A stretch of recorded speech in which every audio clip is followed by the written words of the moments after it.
ride, maybe an expansion where a new person got a ride, or somebody who worked for 25 years, retired, now can't drive, is now getting that ride. So the whole purpose is just for somebody to get a ride that goes somewhere. All the other stuff we're doing here to support that, do it legally and efficiently and ethically is awesome, and that's why we're here. This is part of it. So again, thank you for coming here, making time to be part of this. It's a really good thing. We have some really great speakers.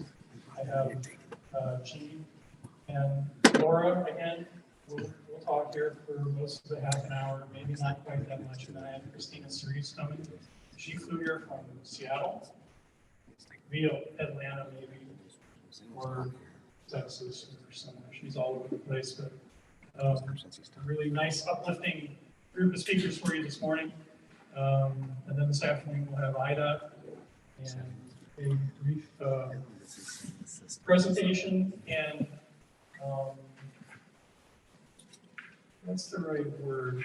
A bit of assurance for the importance of your job will come from Shelley, who is the director of the State Independent Living Council, who reinforced everybody how important it is about what we're doing.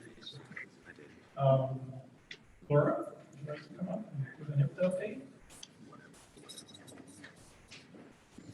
One more bit of housekeeping for everybody who's watching on Zoom. If you do have a question, we're only using the chat function. Someone will try to watch for messages and comments and questions. And depending on who the speaker is, we can interrupt at that point in the middle of it, or we can take them at the end. But we will try to take questions from Zoom. Thank you, Dave, and good morning. Welcome to Springfield. It's so great to have so many of you back here in our capital city this morning. I ordered this spring weather for all of you, so I hope you enjoy it. So I was reflecting the last couple of days on the last time we were together, which obviously was 2 years ago, early first week of March 2020. And at that time, I had received an email from, he's actually the head of a critical infrastructure committee for the Illinois Terrorism Task Force. The Illinois Terrorism Task Force really probably isn't the best term or title for that group anymore, because really it's more, it was established after 9/11, but it's really more of an emergency response type committee that oversees all the emergency response in the state. You know what, let me take a step back because there are some new faces in the room. I should introduce myself. I'm Laura Calderon, and I'm the Executive Director of the Illinois Public Transportation Association. So I'm sorry I didn't do that when I started. But, so I had received this email about the Friday before I was set to speak to you guys 2 years ago from this committee on which I serve. And they said, Laura, we just wanted to reach out and find out what you're doing and your members are doing to prepare for the onset of the coronavirus pandemic. And I remember thinking, well, what should we be doing? I have no idea what we're doing. In fact, I remember thinking, oh yeah, we'll probably see some spread of this in a few of the communities. And I guess we should probably be preparing. So I feverishly gathered what information was at the time available. And so I remember speaking to you guys 2 years ago, telling you that the White House said you should expect some disruptions in daily life, and that they cited public transit as one of the main examples of things that could be disrupted once COVID or coronavirus at the time. I think they were just calling it coronavirus. I wasn't even familiar with the term COVID-19 at the time. And I recall attempting to provide some information and resources to all of you about what you should be doing to be prepared. In fact, I think I said things like work with your local EMAs and your local health departments to put together pandemic response plans. And I talked about accessing this list of approved disinfectants, EPA approved disinfectants, to start deliberately and more frequently disinfecting your vehicles and facilities. And I remember I said, you know, if you have any questions, let me know. And I remember thinking, please don't ask me anything. no idea what I'm even saying to you right now. I didn't know anything about it. But wow, here we are 2 years later, and what a 2 years it's been. And I thought I would be remiss not to just really talk about our industry and the way we have persevered through it all. And how really as an industry we have emerged, or you all, not we, you all have emerged as some of the truly unsung heroes in your communities and throughout this state, throughout the country, really. And I think that you should know that the work that each of you have done, all of you, not just the drivers in those buses, not just the dispatchers, but every one of you sitting in this room, the work that you have done throughout this unprecedented and unthinkable time is really nothing short of incredible. And you really should be celebrated. So I just think we should take a minute to give all of you, and you have to give yourself the round of applause, but I'd like to just give all of you a round of applause for the work you've done over the last 2 years to continue to connect the members of your community to jobs, to healthcare, to all the vital services that you've continued to get them to over the last 2 years.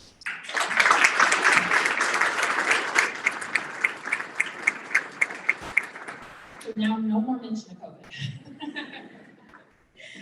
So IPTA has been busy. As you know, this time of year, the state legislature is in full swing. So we've been busy working through what's a condensed state legislative session this year. They're looking at trying to adjourn by April 8th, which is a whole month, more than a month and a half ahead of when they normally would adjourn.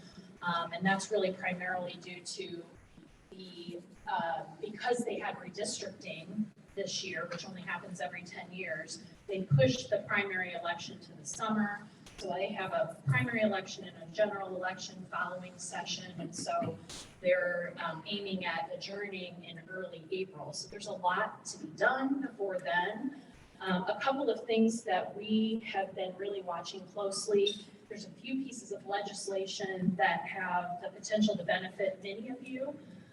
Most notably, we're watching and supporting a bill, House Bill 4489, and this bill will exempt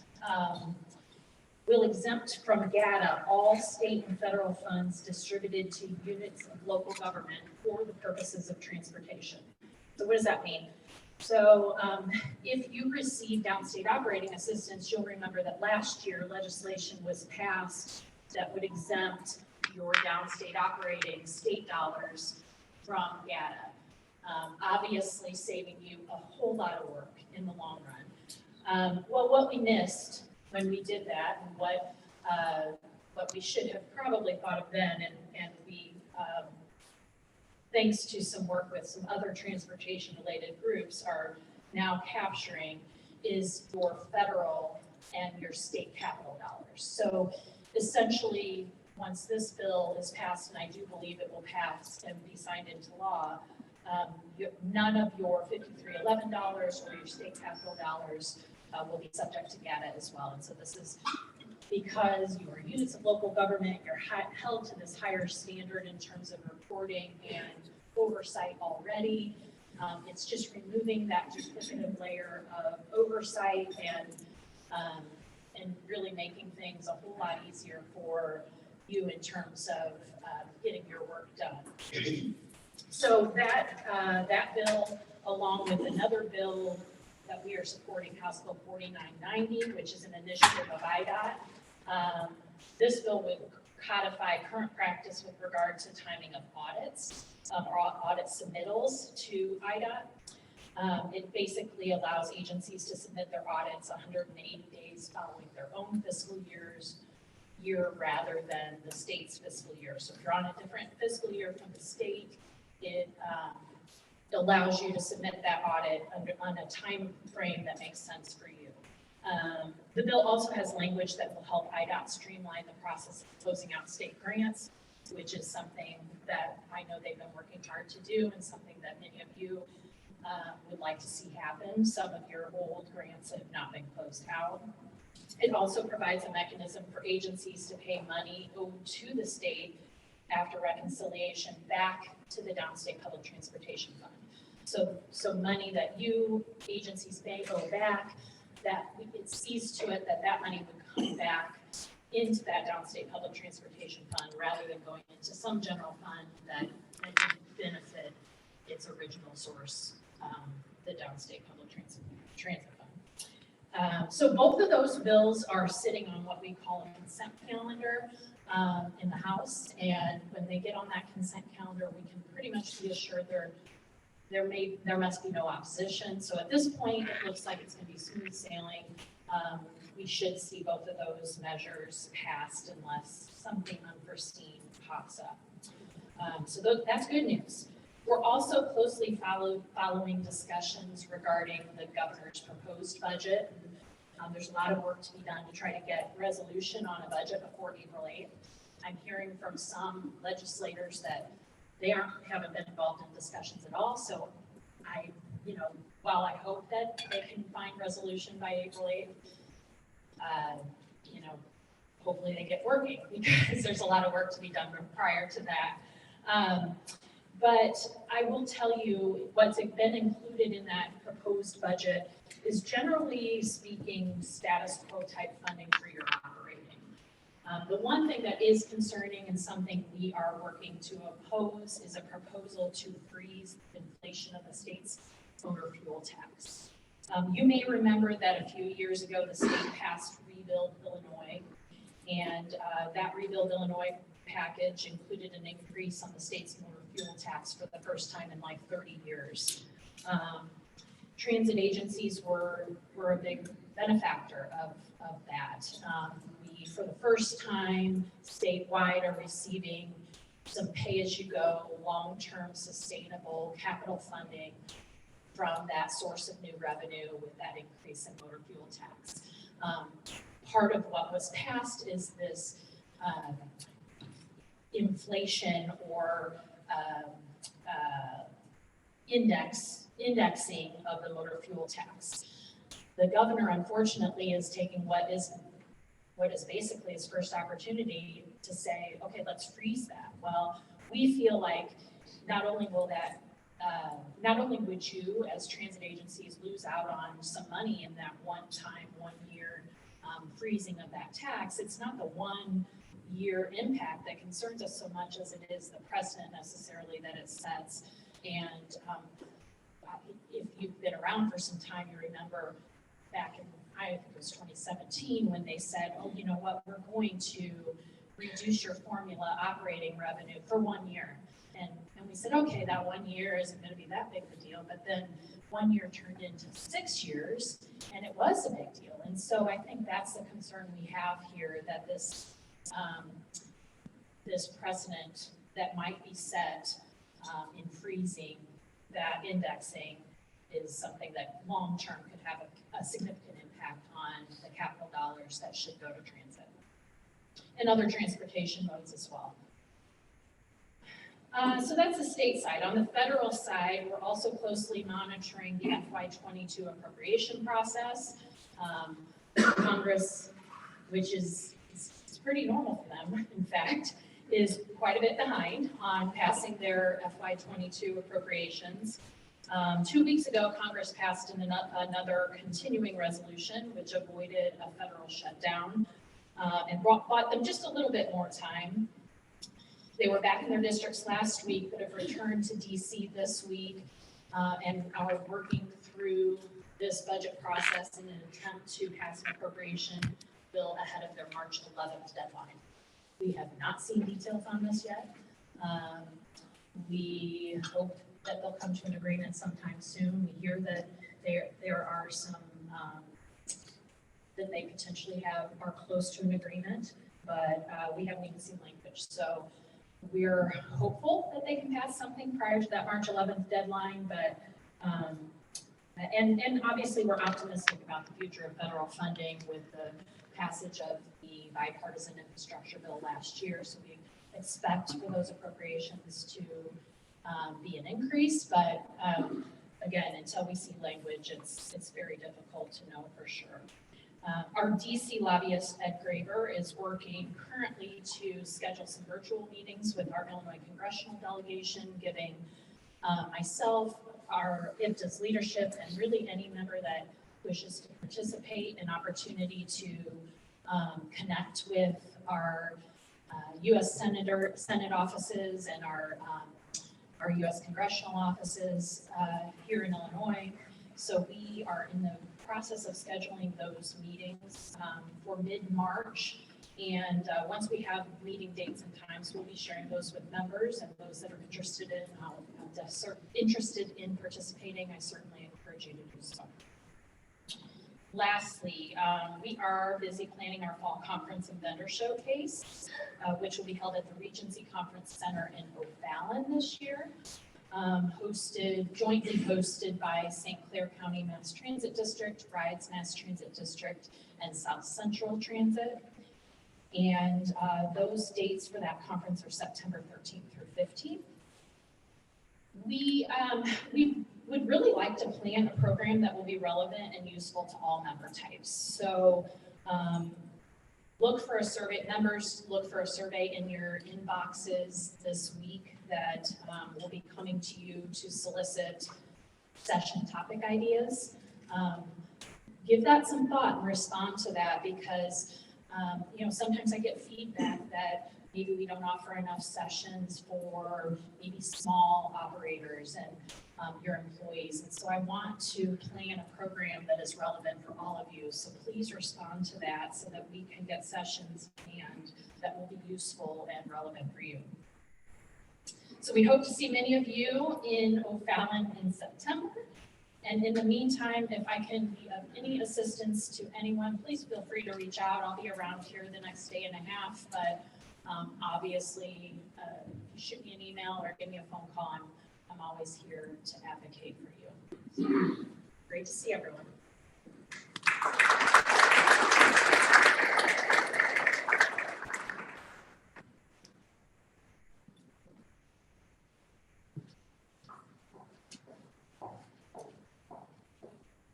Thanks, Laura. You've accomplished a lot. I think it's really, really good that people now who haven't met you before, and now here's Gene Jumper, the chairman of our advisory council. Big help to us at RTAP. A sounding board for the whole state.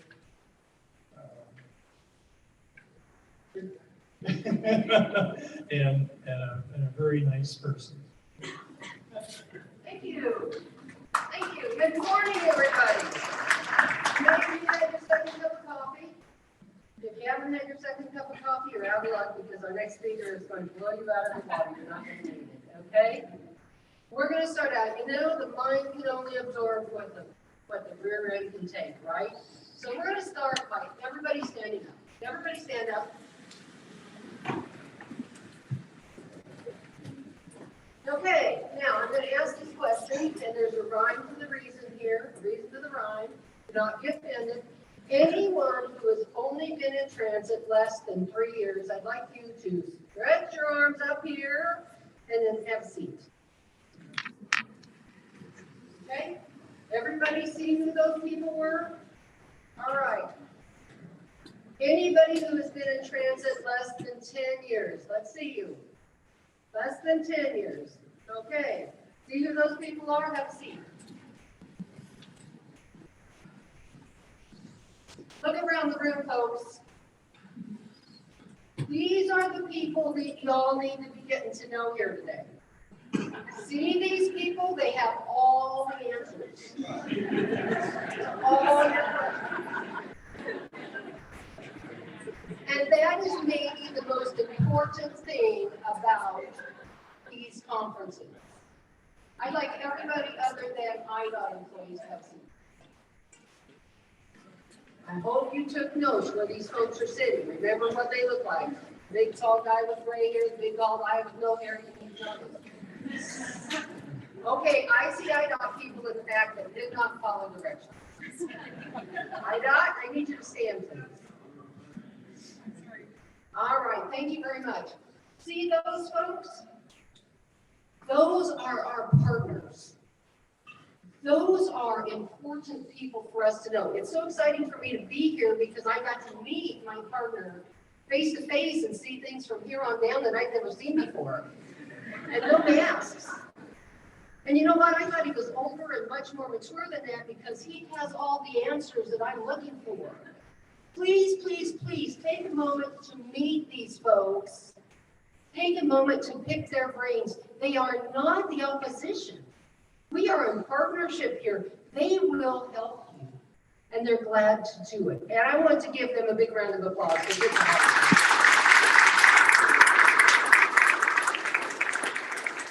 Now you can sit down, Dave.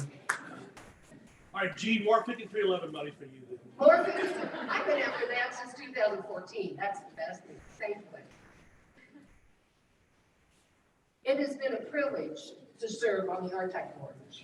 I have learned a lot after 16 years in the transportation agency. I have gotten the chance to meet some of you on the phone, gotten the chance to see some of you through Zoom the last 2 years, and I'm very excited to be here in person today. I meant what I said.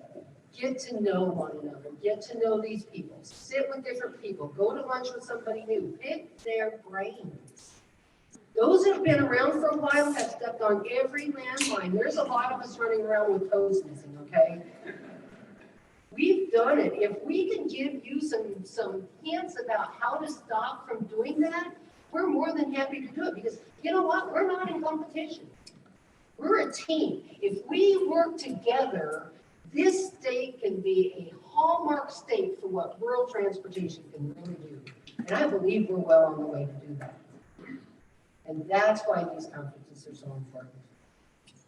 I have one other announcement I've been asked to make, and then I'm going to sit down because who we really want to hear today is coming up next. Out on the table, there are some buttons. They look like this, and they say Frontline Heroes. And I'm sure during the last 2 years, we have all been inundated with the frontline heroes in the medical professions, right? And they are. And I will not take anything away from them.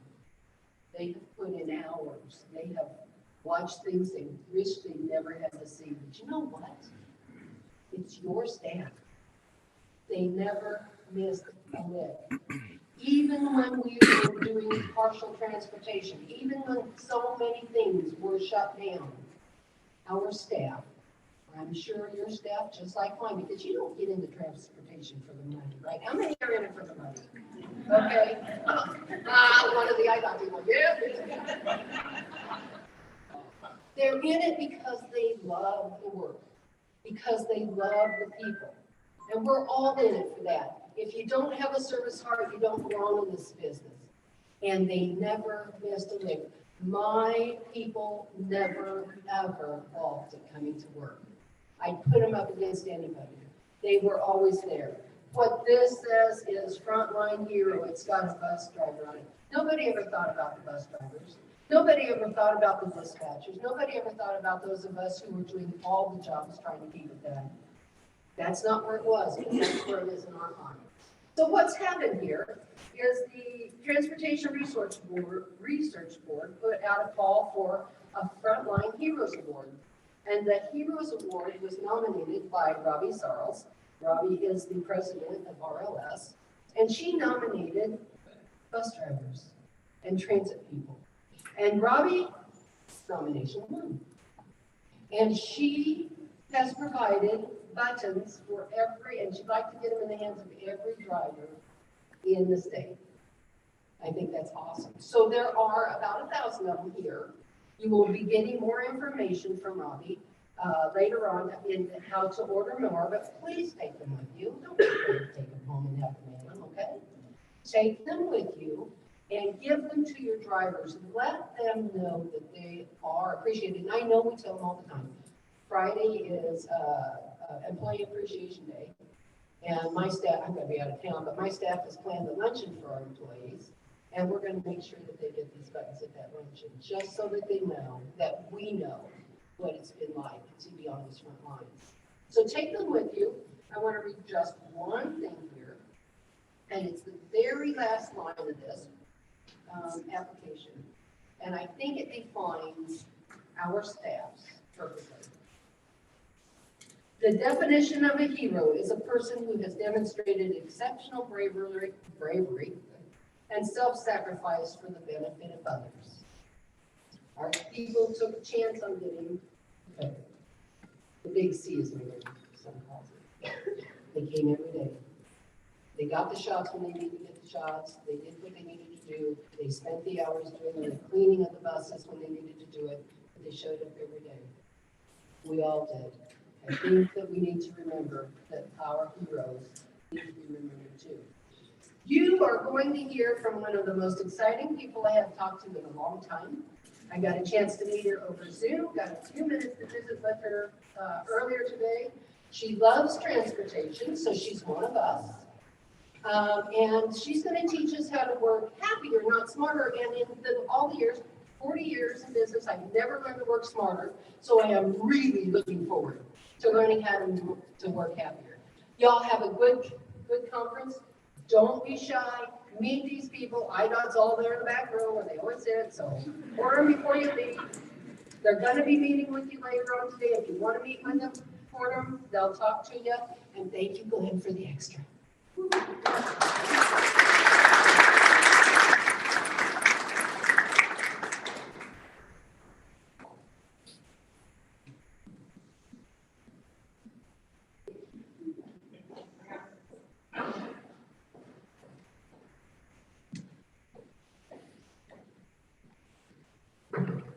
So the downside of a super kind introduction is really high expectations.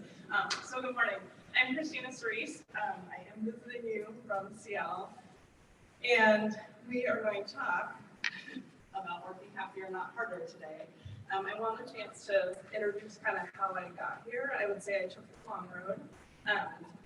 So yes, direct to St. Louis. But my background is in urban planning and environmental policy.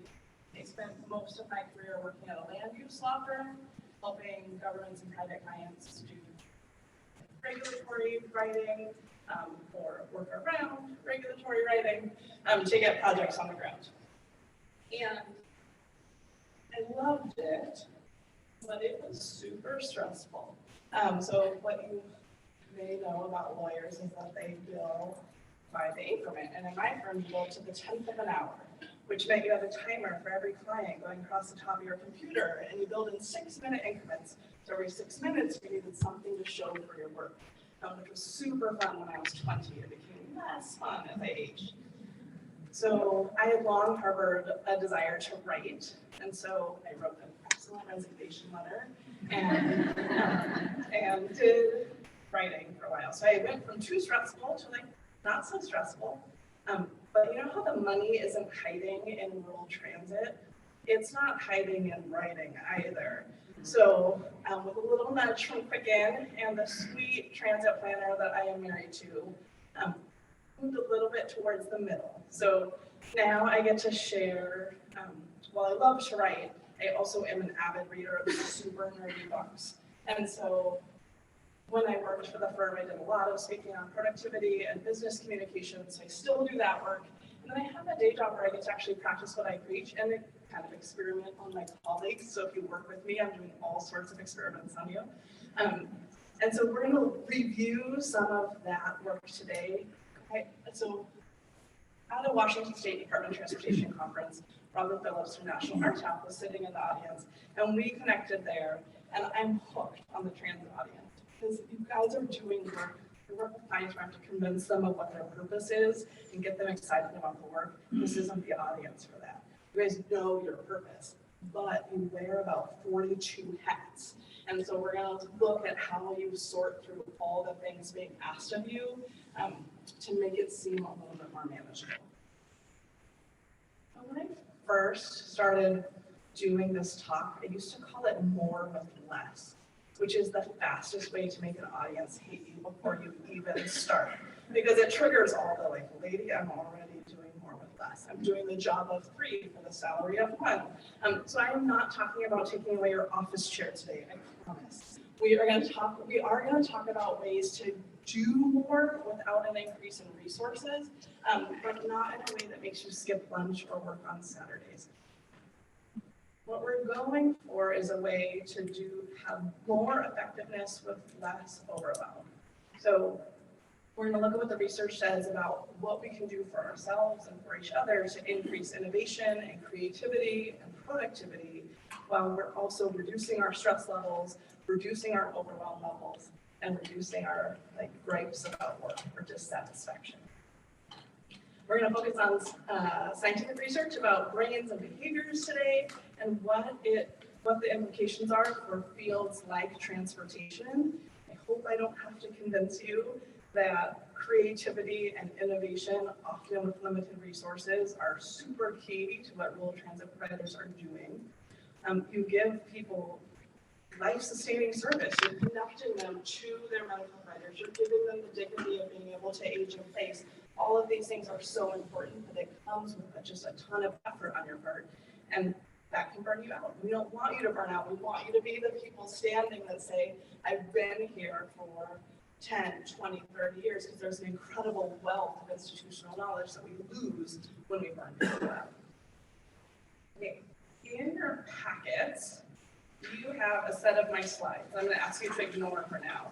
But on the back page, you have an activity list. And we're going to be going through some of those together.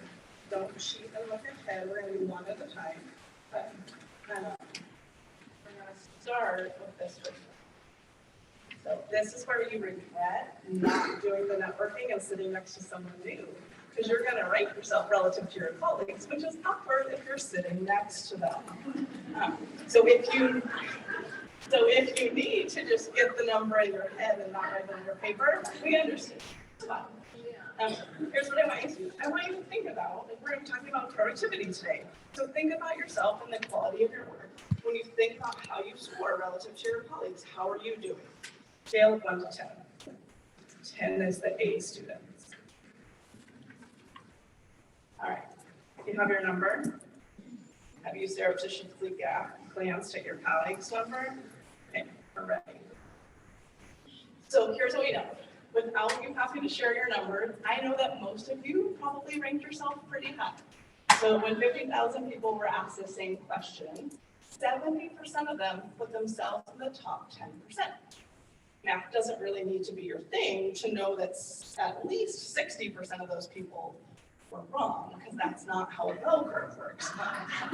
So this will not surprise you. This will surprise you, but you'll understand why it's a problem. 90% of drivers believe that they are above average. Check in with any of your bus drivers and see if they've seen more than 10% of drivers on the road that they would consider below average. We worry a lot about making sure our kids have good self-esteem. I'm here to tell you, we don't need to do that. Humans have this incredible bias for optimism, and we're terrible at self-assessment. We tend to think we're doing better than we are. So great, we feel good about ourselves. But it's a problem when we're introduced to new ideas, because we're not great at seeing where we are compared to where we want to be. So this morning, I'm going to throw a lot of new ideas at you. Change sucks. It's the universal rule. I'm going to ask you to stay open, that you might have something to learn, that you might be doing not as great on the productivity bell curve as you have self-assessed, which is to say, you might be human. All right, put one thumb up if you have experienced some stress in the last 2 years. Okay. Add a thumb if you've experienced stress in the last 2 weeks. It is only 9:30 in the morning, but keep those thumbs up if you've experienced something stressful today. Now, from the lady doing public speaking, I'm with you. Everything is not okay. We're pretty stressed out. You can bring your hand. It's been rough. It continues to be rough. It's not just the pandemic, though, holy moly, that added a whole other layer. It has always been hard for small providers, because what is expected of you and the resources you have, particularly in people, aren't a good match. You can see this huge need, and many of you are working incredibly hard to make it happen, and that comes with a ton of stress. And stress has really changed. Our bodies are designed to mount this big stress hormone response to passing dangers, which is awesome if you're running away from a predator. It is less helpful for sustained work stress over time, which is what most of us are experiencing. So the results on our bodies and what we're mostly going to focus on today is our brains is pretty catastrophic. So if you're having high levels of stress for a long amount of time, or even moderate amounts of stress that's hanging around, it's really damaging. What we know is that you're at elevated risk of heart attack and stroke. You're sick more often, nearly 3 times as likely to catch the common cold, more likely to be depressed, you miss more work. Stress is behind more than half of the 550 million absentee days a year. For those of us running with low staff already, we need everyone there. And the CDC estimates that about 80% of current medical expenditures are stress related. But here's what I want you to know. The chronic effects of stress also make you perform 50% worse on cognitive tests. That is a huge ding to your brain power. And for most of you, we hired you for your brains. We need your thinking. We need your problem solving. We need your innovation. And so when stress is having that catastrophic of an effect on your performance, we have to do something about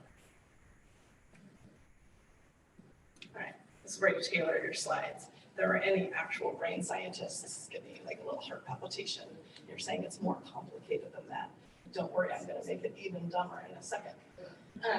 So this fight or flight reflex is super well developed, and it's really helpful. It's the thing that makes you grab your kid when they're running into the street. It's the thing that moves your foot to the brake pedal before you really fully register the red lights in front of you. It's great. We love this. But we also evolved to think logically, mostly in our prefrontal cortex. That's where we're doing our logical thinking. We're drawing conclusions from multiple pieces of information. It's where we plan for the future. I like to call this the jerk and the finger. See, Martin? Come on, you guys. So the jerk is those intuitive, like knee-jerk reactions. Quick, super helpful when the decision is flee or be eaten. The thinker is where we gather and ponder and evaluate our choices. And so most of your daily work is better served by the thinker. But when your brain is stressed, scientists call this emotional hijacking. Your thinking functions are impaired and you're more in that reactive reptilian brain, which is to say you're more likely to be a jerk. Here's what we know about work stress. It's kind of this magic combination of feeling of 2 things coming together. You feel like a lot is expected of you, true, and you don't feel like you have as much control over your performance or the outcomes as you would like. Those things together equal work stress. So what do? It's not this. So in martial arts, there's an image of mind like water. So think about a still pond. What does it do if I throw a boulder in? No, really, what does it do? You get a splash. How big is the splash? Depends on the size of the boulder, right? So if I throw in a boulder, I'm going to get a big splash. I'm going to get significant ripples. They're going to make a pretty large circle, but the pond will go back to still. Now, if I throw in a pebble, I'm going to get a little splash. We get a smaller circle of ripples, and then it'll go back to still faster. That's our goal. This is the image of kind of perfect readiness. Well, stress, if you ever, we'll say a colleague, wouldn't be us, had someone have a boulder-like splash in reaction to a pebble-like nuisance, that's a sign that our stress is out of whack. So we want this is our clue on both sides. We want to keep our stress at a level where we can react proportionally to the stressors coming in. That means pebbles get little things, boulders get big splashes, and stressed out people can fail on both sides. So sometimes a little nuisance causes this big reaction. That's probably a sign we've been building up stress over time that we weren't giving enough splash to. But it also means we might not be be able to rally the big response we need to a boulder size stress. When we're fatigued from all the stress along the way, there are times you have emergent issues at your agency that we need you to have, like the energy and the focus and the skills to rally that big splash response. And so if you see, this happens in my workplace where like a big stressor will come in and someone doesn't respond. Like maybe they look calm, but they shouldn't be that calm. This is not a time for calmness. That's a sign that their stress is out of whack. So you can look for that in yourself. So productivity is one skill we have to reducing stress. Why is that? Well, because remember that equation is a lot is expected of us. We don't feel a lot of control. Those two things together equal stress. I am not interested in convincing you to lower your expectations. So the only part of the equation we have left to deal with is our sense of control, right? We still want a lot is expected of you. We're pulling off important things. So let's deal with giving ourselves a sense of control. Productivity is one way to do that. I think of productivity in this kind of trio of time, energy, and attention. We're going to talk about tricks for each of those today. They have to go together.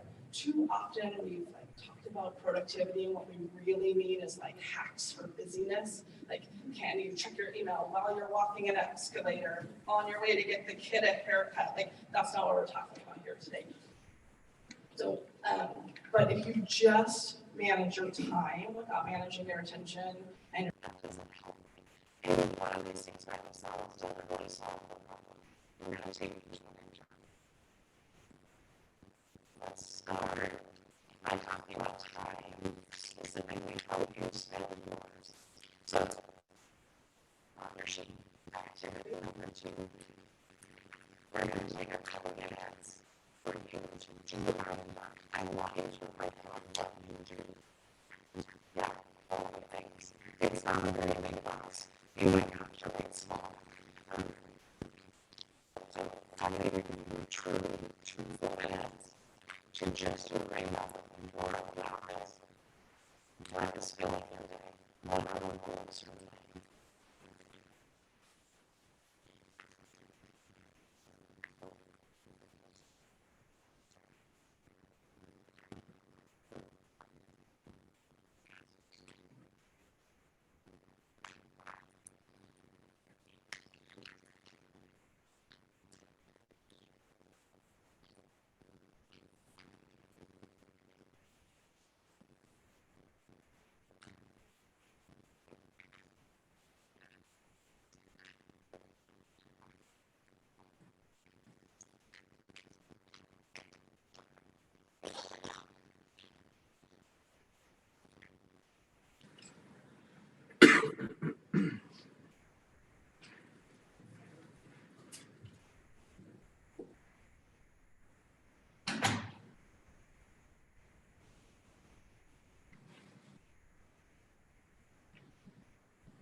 there's probably more. Now look at that list, and if I told you you were only allowed to do one thing on the next day you're in the office, what is the thing that makes the biggest impact? No, my people can't live without me doing this. This makes the biggest impact. This is supposed to hurt. If you're experiencing pain right now, you're doing it right.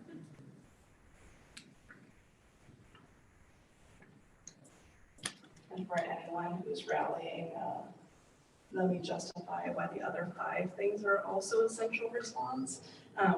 Go ahead and underline 2 more that were hard to pass up for circling.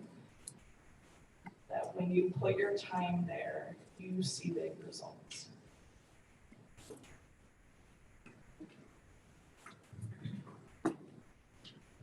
On two hands, can you show me the number of things you had to not circle or underline? We had 5, or we had 10, at least 10, some of you were like, I need 4 hands. Okay. A lot of things didn't make the cut. Why did I limit you to 3? It's not just because I'm a jerk. So 3 feels good to our brains, and it matters when we're thinking about what's achievable in a day. So we do lots of things in these 3 blind mice, Goldilocks and the 3 bears, and 3 little pigs. We use it in the way that we speak, blood, sweat, and tears, the good, the bad, and the ugly, life, liberty, the pursuit of happiness. It also is an amount that's easy to hold in our brains. So here's what I'd like you to start practicing. Starting the day with projecting to the end of the day. We'll talk about when the end of your workday should be a little later. It's not midnight, Gene. You guys can repeat that to her like once an hour for the next 2 days. But think about at the end of your workday, what 3 accomplishments do you want to have done? Those 3 things, you can put them on a sticky note, you can just like write them wherever you want. But keeping that focus on 3, because the first thing about managing our time is managing our priorities. And the thing we often leave just, it's embedded in that, but we aren't explicit about, is if you choose 3, you didn't choose some other things. There's 10 plus things that didn't make it to the top of the list. And that is terrifying because we see all the things. But here's what I will promise you. If you get in the habit of looking at those 3 things and putting those as your priorities, they're not going to do anything else, but you keep your eye on it. By the end of the day, I need these 3 accomplishments.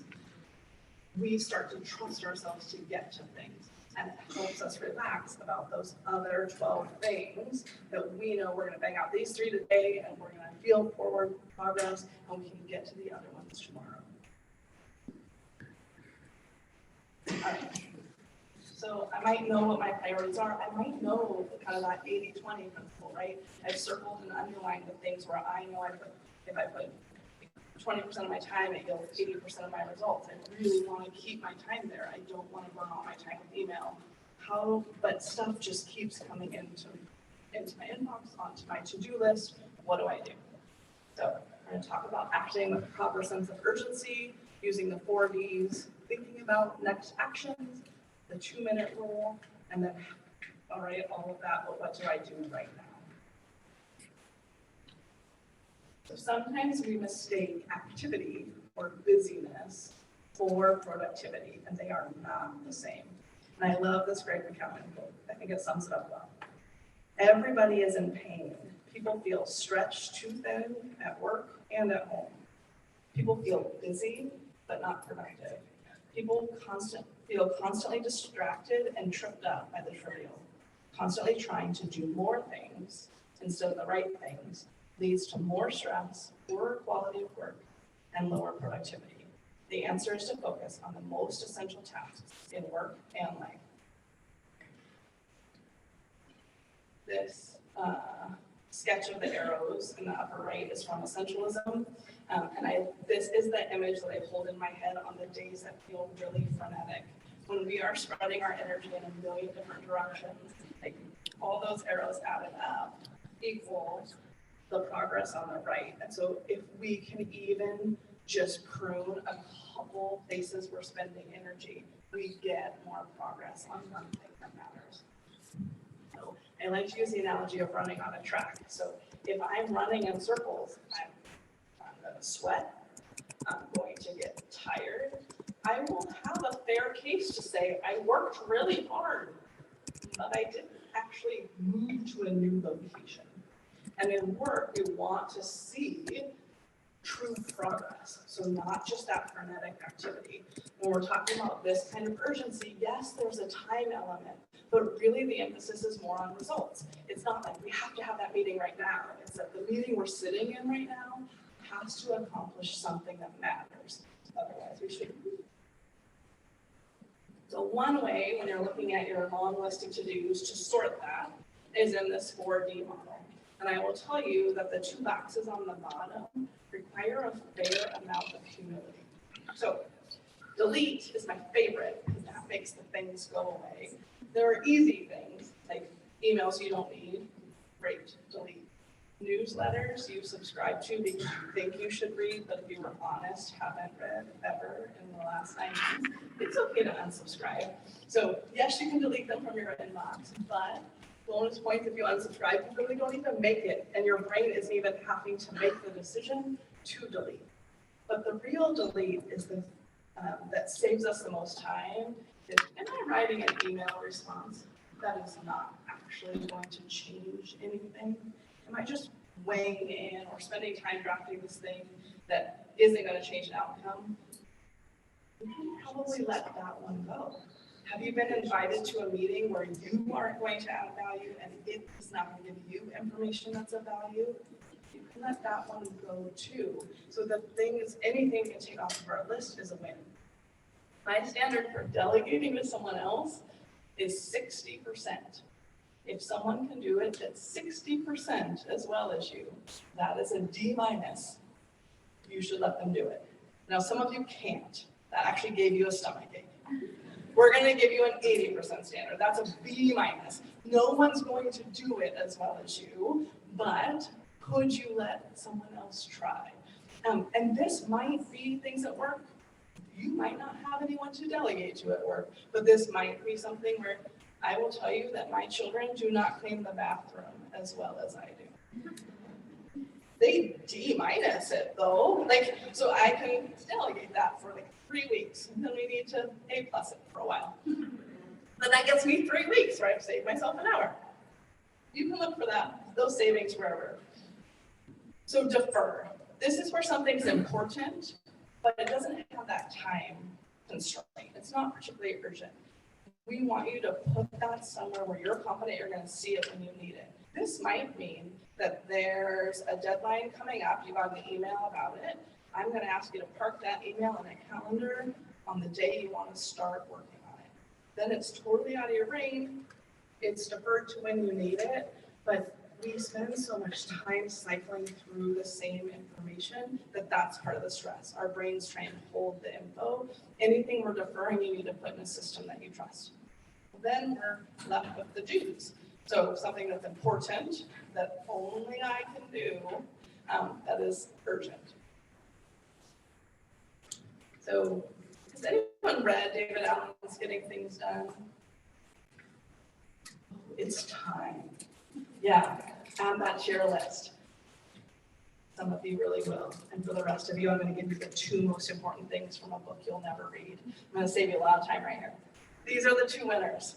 So all this stuff comes in, and you have to decide, is there something I need to do about this? Is it actionable? If the answer is no, it's going to go in the garbage or go in a file for later, right? Maybe it's just a piece of reference material. You're going to get information from this conference. There's nothing to do with it per se, but you want to make sure you have access to it later. Find a place to keep it. Great. If the answer is yes, this is the key. Thinking in terms of what is the next action. So update a strategic plan is not an action. It's not a to-do list item. That's the name of a project. The next action might be ask Sally for an electronic copy of our current one, so I have something to start editing. Or reach out to the RTAP person from that jurisdiction over there because I think they had a consultant they liked and I want to see their sample and get information from them. Now, if I already have their phone number, that is my next action. If I don't, then find their phone number is my next action. Someone could probably do that D- as well as me, so I might be able to delegate that. That's how it all starts to come together. But thinking in terms of actions will help us to see progress because update a strategic plan is an overwhelming thing to have on our list. But if we can break it into things that can fit in the in-betweens, like getting a number, getting a sample, getting a copy of one we heard read really well that we want to plagiarize, all of those things are wins. If something takes fewer than 2 minutes, do it now. The number of things you can take off of your list when you have that moment, for me, not practicing what I preach, It is having my water bottle filled with water when I am going to the airport. And I think, I gotta remember to empty that before I go through security every time. And what I should do, it would take me fewer than 2 minutes to find a drain and empty the water bottle, but I think, no problem, I'll hold that in my head and I'll remember that for later. It's not true. I will end up chugging water in the security line every time. So the other, like, something comes into your desk, for me, it might be someone's timesheet. I know that I don't need to see that until I'm processing payroll. Processing payroll takes more than 2 minutes. Putting the timesheet in my payroll folder so it's waiting for me when I need it, that takes fewer than 2 minutes. So if I just put it on my desk and add it to a pile to then sort later, I've created a task that I didn't need to for myself. Anything you're holding in your head that takes fewer than 2 minutes, practice timing yourself. I will tell you, email is deceptive. We sometimes think just a real quick email. It's actually hard to draft an email in fewer than 2 minutes. So be honest with yourself, but you can always put paper away. So we start to capture things, we're thinking in terms of next actions, but what do we do in this moment? Well, context matters, right? If I need to make a phone call, I have to have a phone. If what I needed was to buy black beans for the nachos, I have to be at the grocery store. I need reminders in the right place at the right time. But the thing I want to emphasize is we get so few large chunks of uninterrupted time. And that's going to look different for each of you. For some of you, 20 uninterrupted minutes would be like nirvana. And some of you have maybe a 2-hour stretch in the morning before others come in where you have pretty focused time. I am begging you that you not use that for your email. It's so satisfying because it's a thing we can kind of check off our list, but it's a giant time suck and it does fit in the smaller pieces of time. And so we put off the heavy lifting brain tasks that require focus and thinking, and we can sometimes squander those big blocks of time.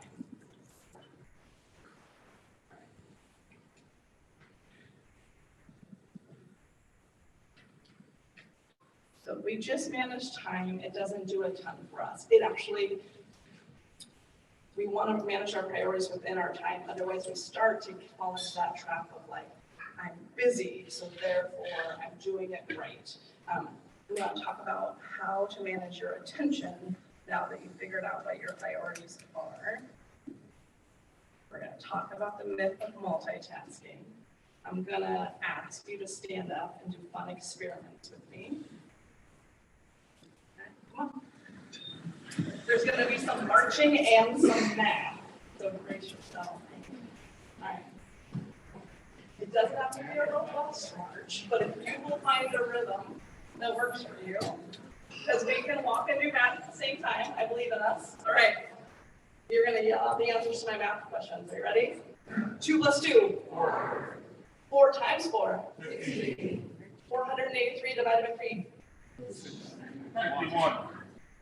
Okay, that was harder, right? How many of you slowed down and lost your rhythm? Do you know why? Because your brain can't walk and do math at the same time. It can only walk and do easy math at the same time. The moment I give you a question that's hard and requires your focus, I know that you can march, we proved that. I know that you can do arithmetic, we proved that. But if the arithmetic gets hard, your brain reallocates focus. Go ahead and have a seat. Our brain works like a spotlight, and yes, we can drive and listen to the radio, but you will find if you are in high traffic or a new place, you probably find yourself turning down the radio because you want to focus. That's your brain trying to allocate its true focus and attention to a heavy task. We often think that we are doing multiple things at the same time. What we know is that we're actually switch tasking. So I'm writing an email, I get an interruption from a colleague. I'm not actually answering their question and writing my email at the same time. I've switched my attention from writing my email to answering their question. And then I go back to my email and I say, where was I? And I reread that last sentence and try and get back in the groove. That's a switch. And every switch comes with a cost. The cost adds up to 2.1 hours a day for the average person. That's 25% of an 8-hour workday. That is a ton of lost time to where was I?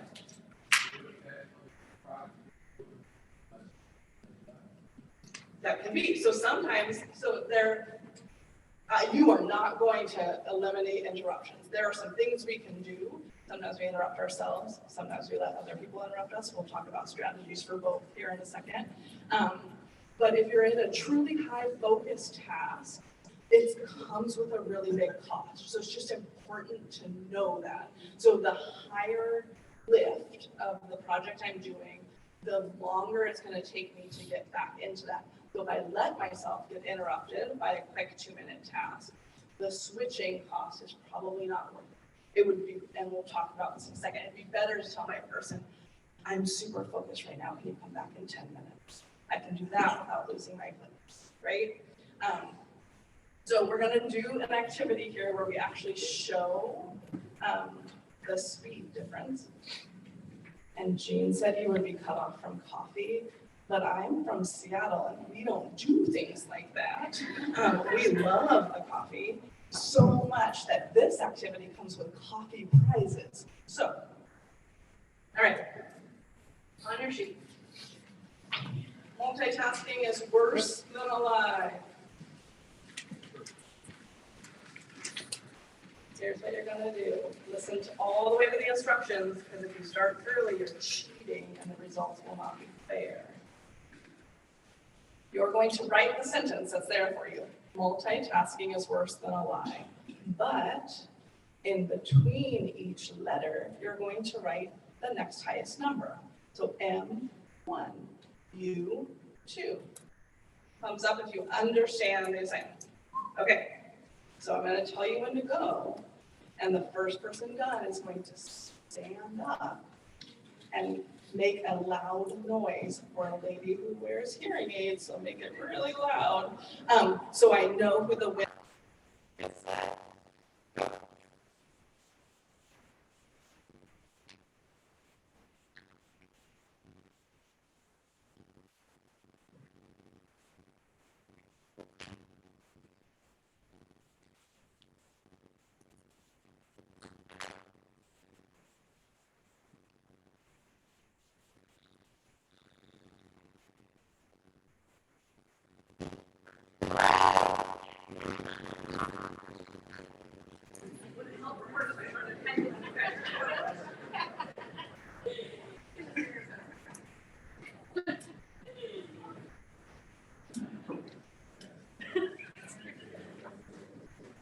All right, I'm gonna put you out of your misery if you haven't finished yet, so you gotta do it one more time. Did you guys get to number 27? Does that sound about right? Yeah, okay. Was it hard? Okay, we're gonna try it again, but this time, instead of alternating, you're just going to write multitasking is worse than a lie, and then the numbers 1 through 27. There's a prize at stake. On your mark, get set, go.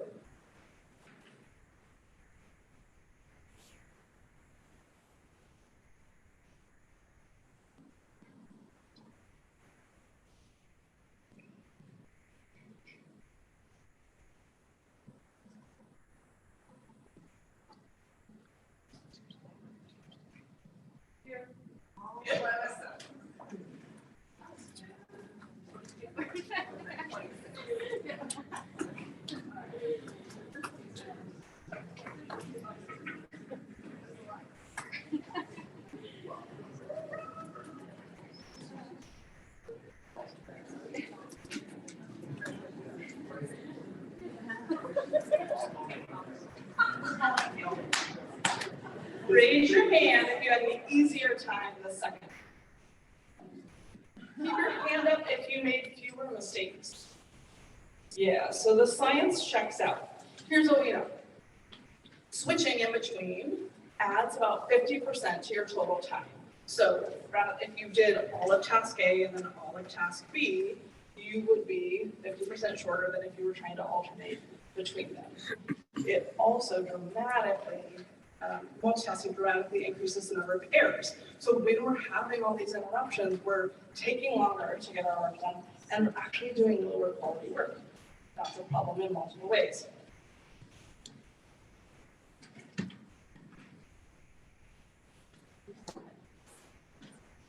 So quality of our work goes down. It can look impressive, right? Like the that stereotypical office worker with like 7 hands in a million places. But the more we can try to single task, the better our results and actually the faster we'll get stuff done. So we know we get a ton of interruptions. They won't all go away. I have no magic pill for this. But we can do a lot to reduce the number of interruptions because we know each interruption comes with a relatively high switching cost. So notifications on your phone and email. If they ding, buzz, light, sing, they're designed like crack. Like it's impossible not to look. Even if you think we're just looking to see if it's important, because that moment to be like, nope, just an update that I don't need is a switching cost. So I beg you to turn off notifications for as many apps as possible. On my phone, the only thing that comes through are text messages, because those are the things that mean, Mom, I've missed my bus. So those are timeliness matters. Everything else can wait until I'm ready to engage with it. If you can't stomach that, what I will ask is that when you know you're doing a high brain attention task, then like put your phone in airplane mode. Allow yourself a stretch of uninterrupted time for that task. Same thing with the annoying Outlook window that pops up in the lower right of your screen. You can make that go away too, because we can teach people that we might take more than 4 minutes to respond to an email. So here's the great thing. We're pretty lazy and it can work to our advantage. So 20 seconds is a barrier for most humans. So if you have a habit that's hard to break, maybe that's checking the market, maybe that's Facebook, maybe that's Candy Crush, whatever the thing might be. Maybe it's getting another cup of coffee. If you can set that 20 seconds away, you will actually do a real debate with yourself about if it's worth it. So if I put my phone in my purse in my drawer, that's about a 20-second delay. I probably am not going to check it as often.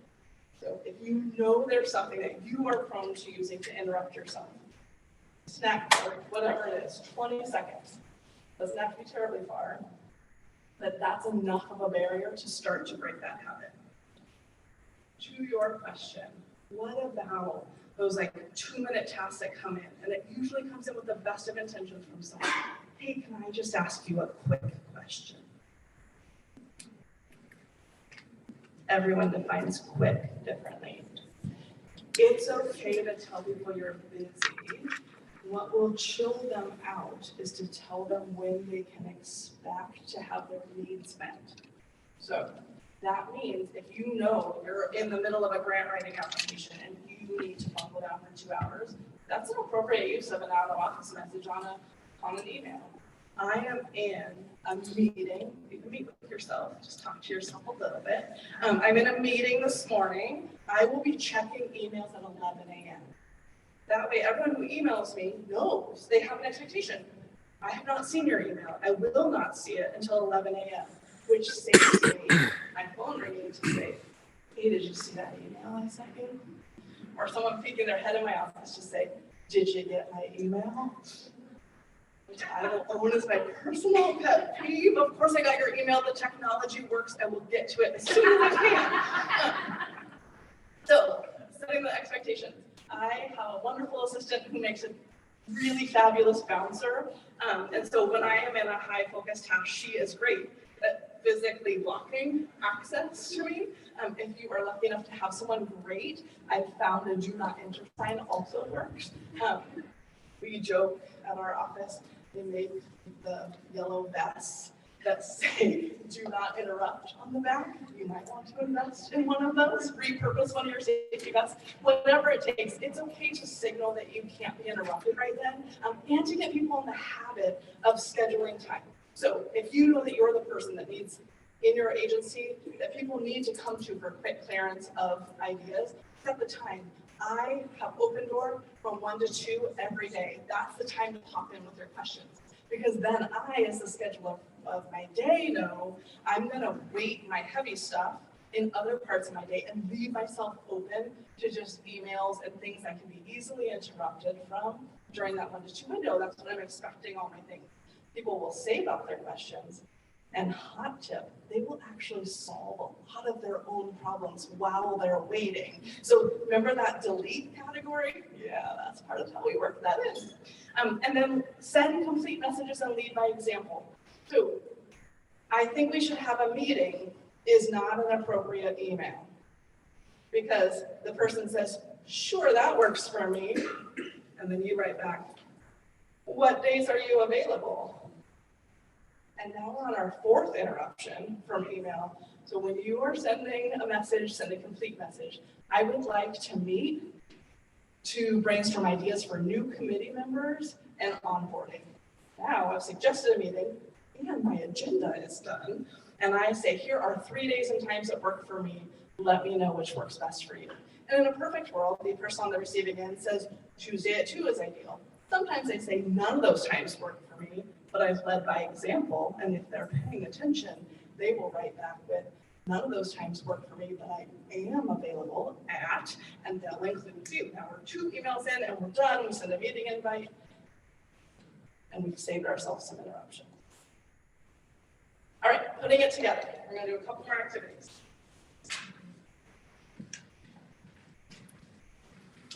So, lots of information on strategies in a short amount of time, but we're going to try and help them stick by putting them into practice. So, activity 4 asks for something on your mind. So, is there a project or a to-do item that you've been noodling in your head a few times today? What is that? What does completion look like? What's the next action to get it done? Take a few minutes. Say that Alan's famous line is, brains are for having, not holding ideas. And that's the practice we want to get into, is getting things out of our brain and onto paper.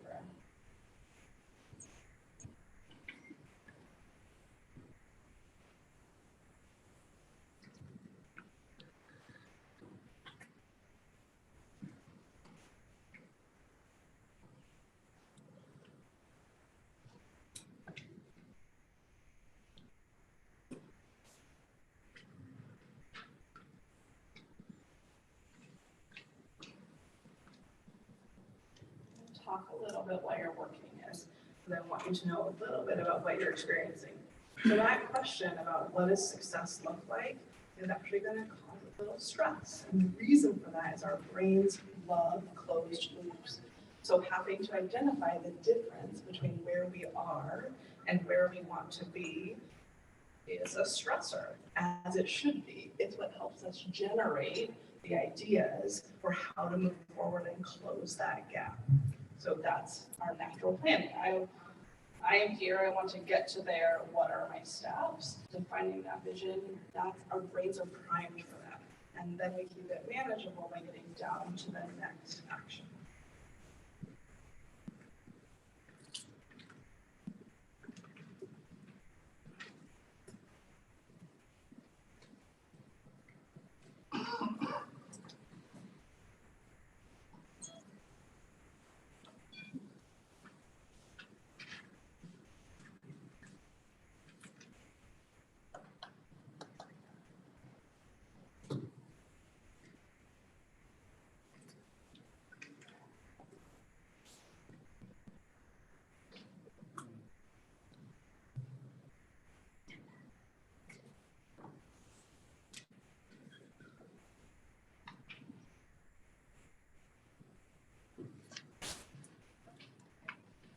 Show of hands, who's been able to kind of get to the next action? Who needs more time? Who is out of hand raising ability? Okay.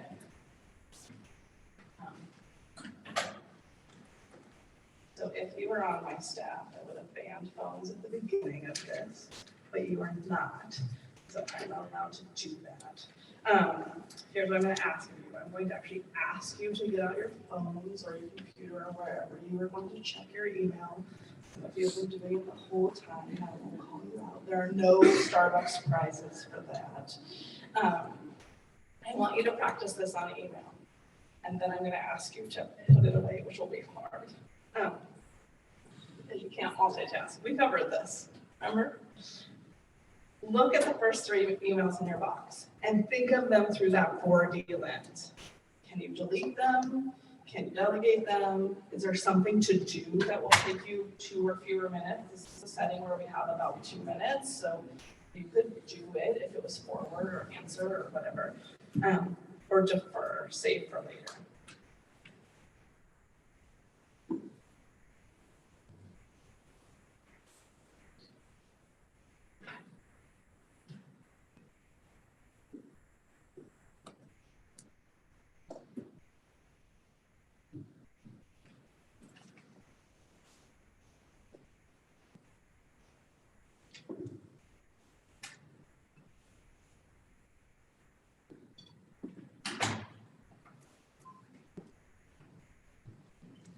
Who found one they could delete? Yes. Who found one they could delegate? Yes. Those are the best. Who was actually able to do a thing? Like, all right. And who had to put it off for later? Okay. So for those of you who had to put it off for later, your brain is really unhappy right now. Let me tell you why. It's trying to hold that information. We want you to have a place to dump that. It's also why we don't want you checking your email while you're at a conference listening to speakers, because the chances are you can't do many of the things that he's doing. So all you've done then is added stress into your brain where you're trying to like ruminate on the thing. The more you can build the habit, whether on your laptop actually in the office or on your phone while you're away, of not checking email out of curiosity, but truly checking it when you have time to process, makes a huge difference. Otherwise, you're just adding things to worry about that you don't need to yet. Save it for a time where you can sit down and actually process. All right. We're managing our time, which is really sort of about saying no to things that don't belong in our time. Managing our attention, being strategic about when we single task, trying to limit our interruptions. Talk about managing our energy.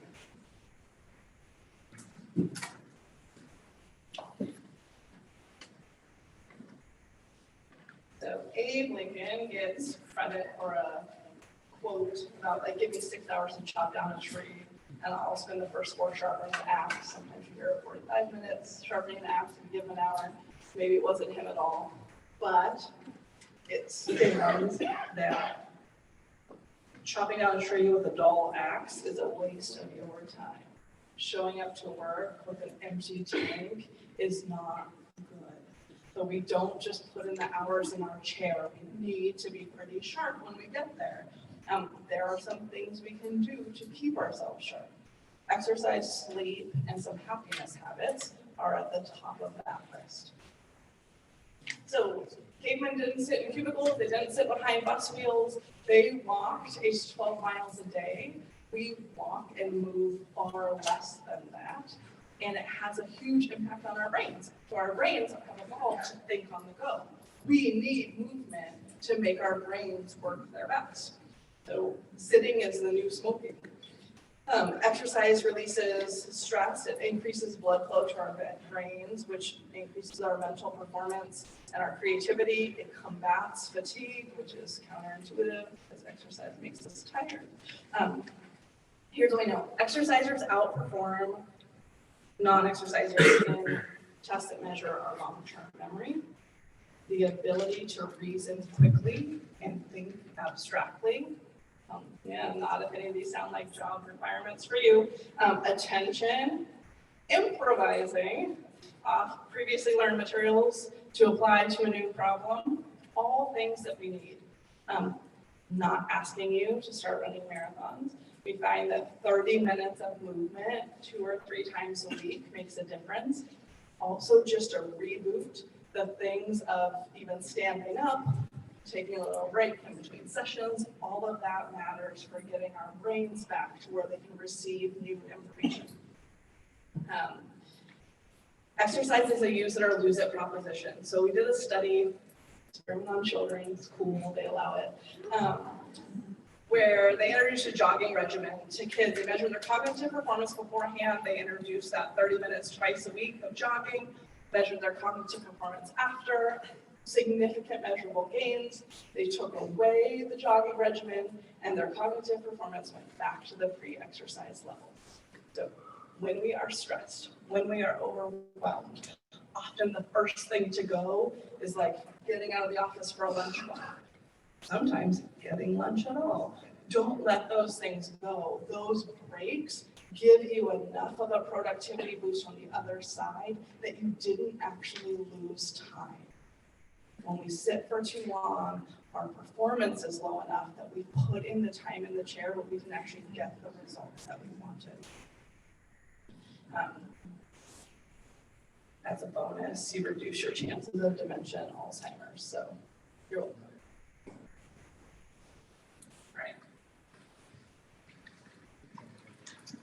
The recommended 7 to 9 hours of sleep last night.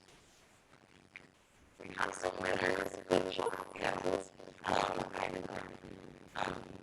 So I thought of my best, but I compensated with caffeine.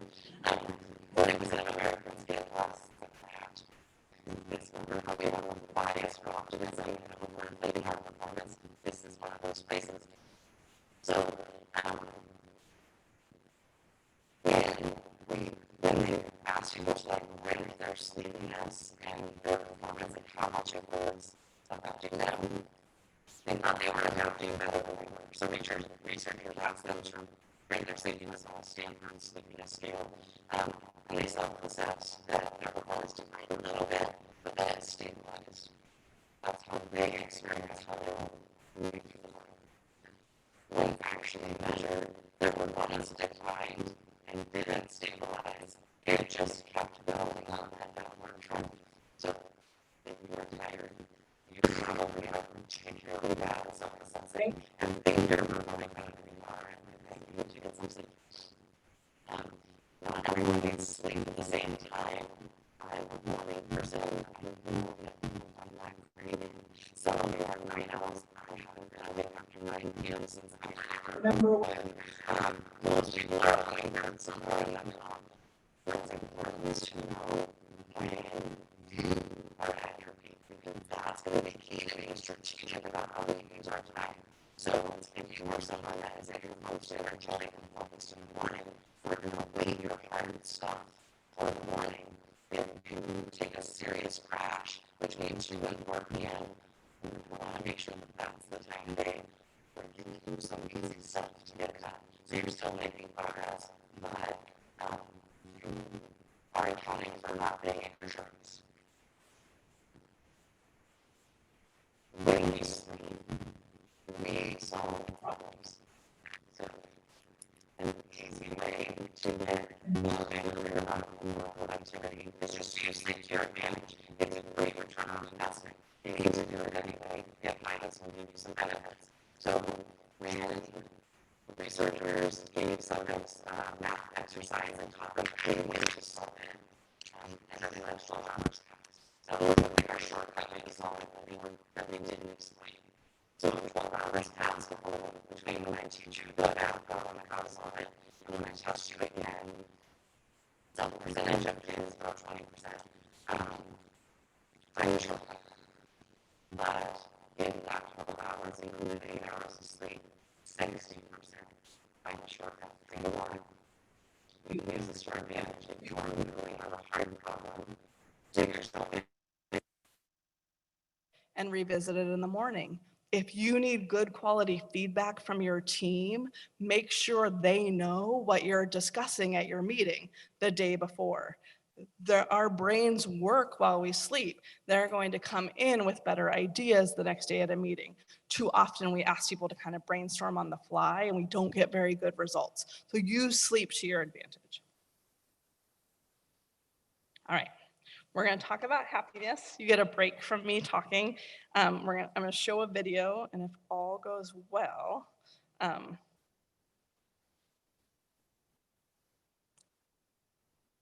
you will both hear and see it.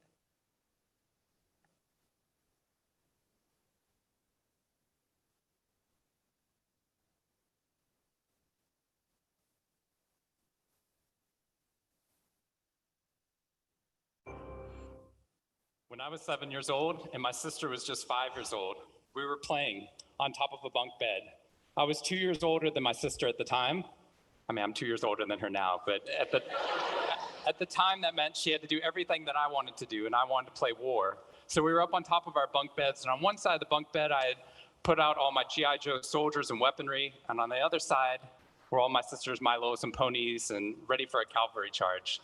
There are differing accounts of what actually happened that afternoon, but since my sister is not here with us today, let me tell you the true story, which is my sister is a little bit on the clumsy side. And somehow, without any help or push from her older brother at all, suddenly Amy disappeared off the top of the bunk bed and landed with us crash on the floor.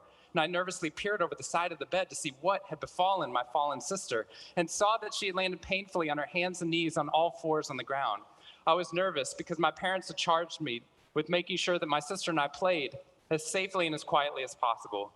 And seeing as how I had accidentally broken Amy's arm just 1 week before,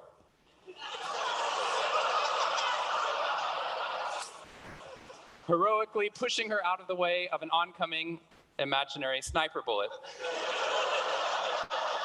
for which I have yet to be thanked. I was trying as hard as I could.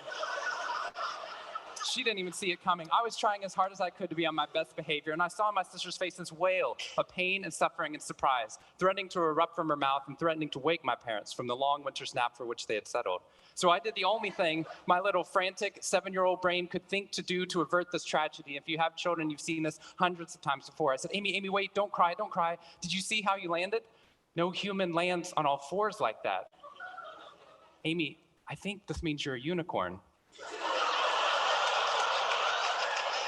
Now that was cheating because there's nothing in the world my sister would want more than not to be Amy, the hurt 5-year-old little sister, but Amy, the special unicorn. Of course, this was an option that was open to her brain at no point in the past. And you could see on my poor, manipulated sister's face conflict, as her little brain attempted to devote resources to feeling the pain and suffering, surprise she just experienced, or contemplating her newfound identity as a unicorn.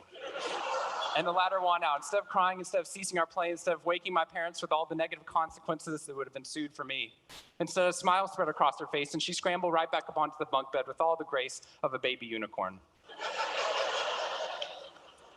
With one broken leg. What we stumbled across at this tender age of just 5 and 7, we had no idea at the time, was something that was going to be at the vanguard of a scientific revolution occurring 2 decades later in the way that we look at the human brain. What we had stumbled across is something called positive psychology, which is the reason that I'm here today and the reason that I wake up every morning. When I first started talking about this research outside of academia, out with companies and schools, the very first thing they said to never do is to start your talk with a graph. The very first thing I wanted to do is start my talk with a graph. This graph looks boring, but this graph is the reason that I get excited and wake up every morning. And this graph doesn't even mean anything. It's fake data. What we found is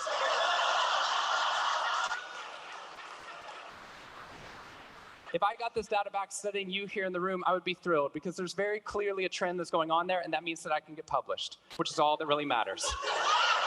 The fact that there's one weird red dot that's up above the curve, there's one weird in the room, you know who you are, I saw you earlier. That's no problem. That's no problem, as most of you know, because I can just delete that dot. I can delete that dot because that's clearly a measurement error, and we know that's a measurement error because it's messing up my data. So one of the very first things that we teach people in economics and statistics and business and psychology courses is how, in a statistically valid way, do we eliminate the weirdos? How do we eliminate the outliers? So that we can find the line of best fit, which is fantastic if I'm trying to find out how many Advil the average person should be taking, too. But if I'm interested in potential, if I'm interested in your potential or for happiness or productivity or energy or creativity, what we're doing is we're creating the cult of the average with science. If I ask a question like how fast can a child learn how to read in a classroom, scientists change the answer to how fast does the average child learn how to read in that classroom? And then we tailor the class right towards the average. Now, if you fall below the average on this curve, then psychologists get thrilled, because that means you're either depressed or you have a disorder or hopefully both. We're hoping for both because our business model is if you come into a therapy session with one problem, we want to make sure you leave knowing you have 10. So you'll keep coming back over and over again. We'll go back into your childhood if necessary, but eventually what we want to do is to make you normal again. But normal is merely average. And what I posit and what positive psychology posits is that if we study what is merely average, we will remain merely average. Then instead of deleting those positive outliers, what I intentionally do is come into a population like this one and says why. Why is it that some of you are so high above the curve in terms of your intellectual ability, athletic ability, musical ability, creativity, energy levels, your resiliency in the face of challenge, your sense of humor? Whatever it is, instead of deleting you, what I want to do is study you. Because maybe we can glean information, not just how to move people up to the average, but how we can move the entire average up at our companies and schools worldwide. The reason this graph is important to me is when I turn on the news, it seems like the majority of the information is not positive. In fact, it's negative. Most of it's about murder, corruption, diseases, natural disasters, and very quickly, my brain starts to think that's the accurate ratio of negative to positive in the world.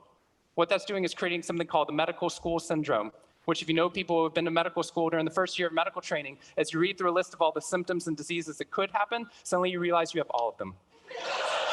I have a brother-in-law named Bobo, which is a whole nother story. Bobo married Amy the unicorn. Bobo called me on the phone from Yale Medical School.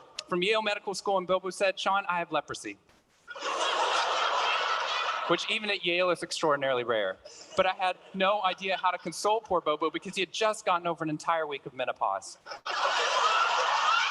See, what we're finding is not necessarily the reality that shapes us, but the lens through which your brain views the world that shapes your reality. And if we can change the lens, not only can we change your happiness, we can change every single educational and business outcome at the same time. When I applied to Harvard, I applied on a dare. I didn't expect to get in, and my family had no money for college. When I got a military scholarship 2 weeks later, they allowed me to go. Suddenly, something that wasn't even a possibility became a reality. When I went there, I assumed everyone else would see it as a privilege as well, that they'd be excited to be there. Even if you're in a classroom full of people smarter than you, you'd be happy just to be in that classroom, which is what I felt. But what I found there is while some people experienced that, when I graduated after my 4 years and then spent the next 8 years living in the dorms with the students, Harvard asked me to. Wasn't that guy. But what happened,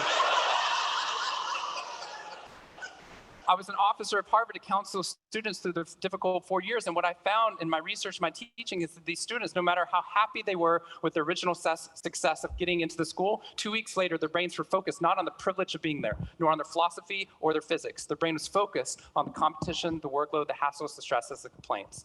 When I first went in there, I walked into the freshman dining hall, which is where my friends from Waco, Texas, which is where I grew up. I know some of you have heard of it. When they come to visit me, they look around, they say, "This freshman dining hall looks like something out of Hogwarts from the movie Harry Potter," which it does. This is Hogwarts from the movie Harry Potter, and that's Harvard. And when they see this, they say, "Sean, why do you waste your time studying happiness at Harvard? Seriously, what does a Harvard student possibly have to be unhappy about?"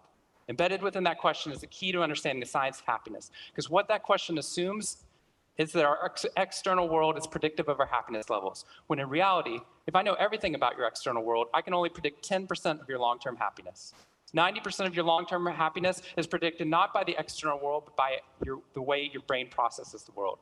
And if we change it, if we change our formula for happiness and success, what we can do is change the way that we can then affect reality. What we found is that only 25% of job successes are predicted by IQ. 75% of job successes are predicted by your optimism levels, your social support, and your ability to see stress as a challenge instead of as a threat. I talked to a boarding school up in New England, probably the most prestigious boarding school, and they said, "We already know that." So every year, instead of just teaching our students, we also have a wellness week, and we're so excited. Monday night, we have the world's leading expert coming in to speak about adolescent depression.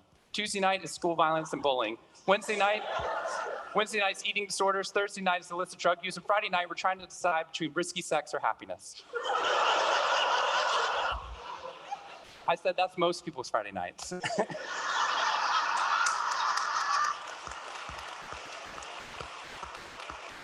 Which I'm glad you liked, but they did not like that at all. Silence on the phone. And into the silence, I said, "I'd be happy to speak at your school, but just, that's not a wellness week. That's a sickness week."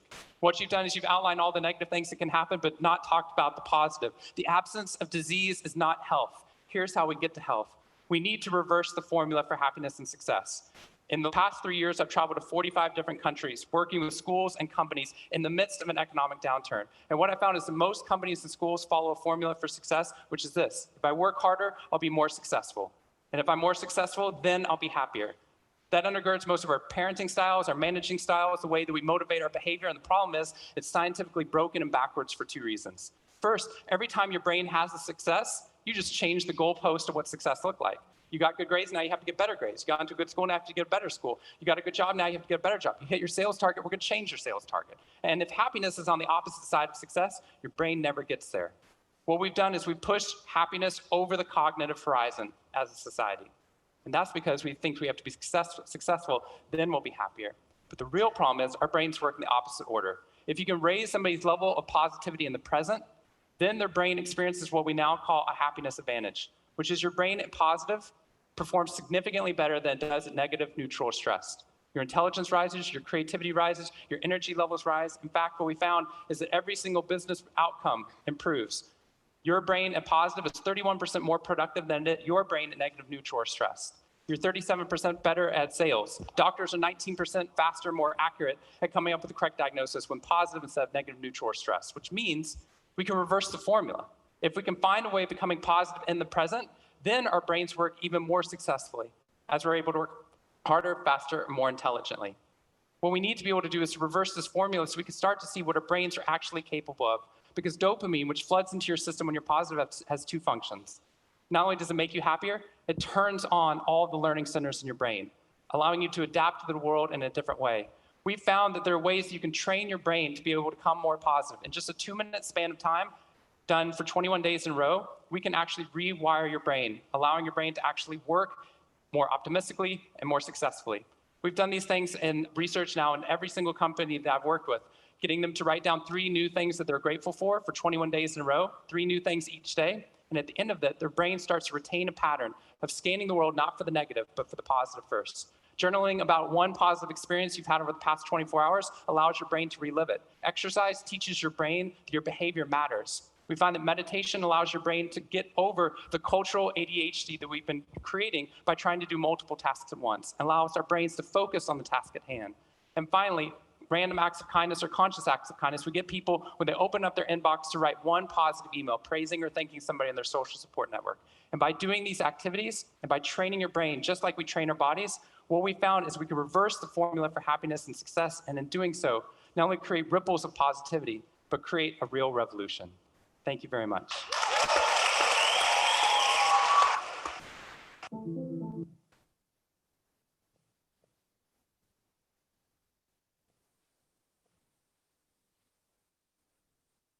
So this is your second book recommendation for those keeping track. Sean Anker's Happiness Advantage, though he did a great job summarizing his high points there. So happiness, the science is pretty darn compelling. It's one of the things we can do that makes a huge impact. So our brains, when we are happier, and we've talked about little ways, we're going to be specific about what happiness looks like in a second, helps us maintain and sustain more neural connections, helps us organize, retain, and retrieve information better, think more quickly and creatively, more skilled at complex analysis and problem solving, and seeing and inventing new ways of doing things, all of which I think are super relevant to the work you're doing. All right, so happiness can sometimes seem amorphous, but when scientists study happiness, they're usually studying these things: pleasure, engagement, and meaning. We're going to talk about what those are. So how much happiness is enough? The answer is 2.9013, or 3 to 1. We need about 3 positive interactions to every negative interaction to be in a happy place. Teams that are functioning at their highest are closer to a 6 to 1. But these aren't big acts. I'm not giving away cars. I'm not tripling your annual vacation. They're really small things. If you are on my staff, you receive a daily bulletin. At the bottom of every daily bulletin is a comic. It is a small thing, but the number of times that comes up in conversation in our office throughout the day, and that people then send in a comic that they find, they want to share that as well. Those small things count for that 3 to 1. Simply greeting coworkers. There was a study in a hospital that had terrible patient outcomes and a lot of hierarchy between doctors and nursing staff. And the rule was, if I pass within 5 feet of you, I need to say hello. That's it. That doesn't sound revolutionary for healthcare, but that difference of interaction and those positive, just simple hellos made a measurable difference both in people's job satisfaction in that hospital, but also in patient outcomes. So they felt better about the work they were doing, and they were actually doing better work. The thing I want to highlight for you is using your strengths. We need to bring who we are to the work that we do. So there's a via character link, and actually the right, sorry, I can see that says .com there. On your homework, the link is right. So I encourage you to take the strengths survey. There's a paid version that you do not need. You can do the free version, but it will show you what your top 3 strengths are.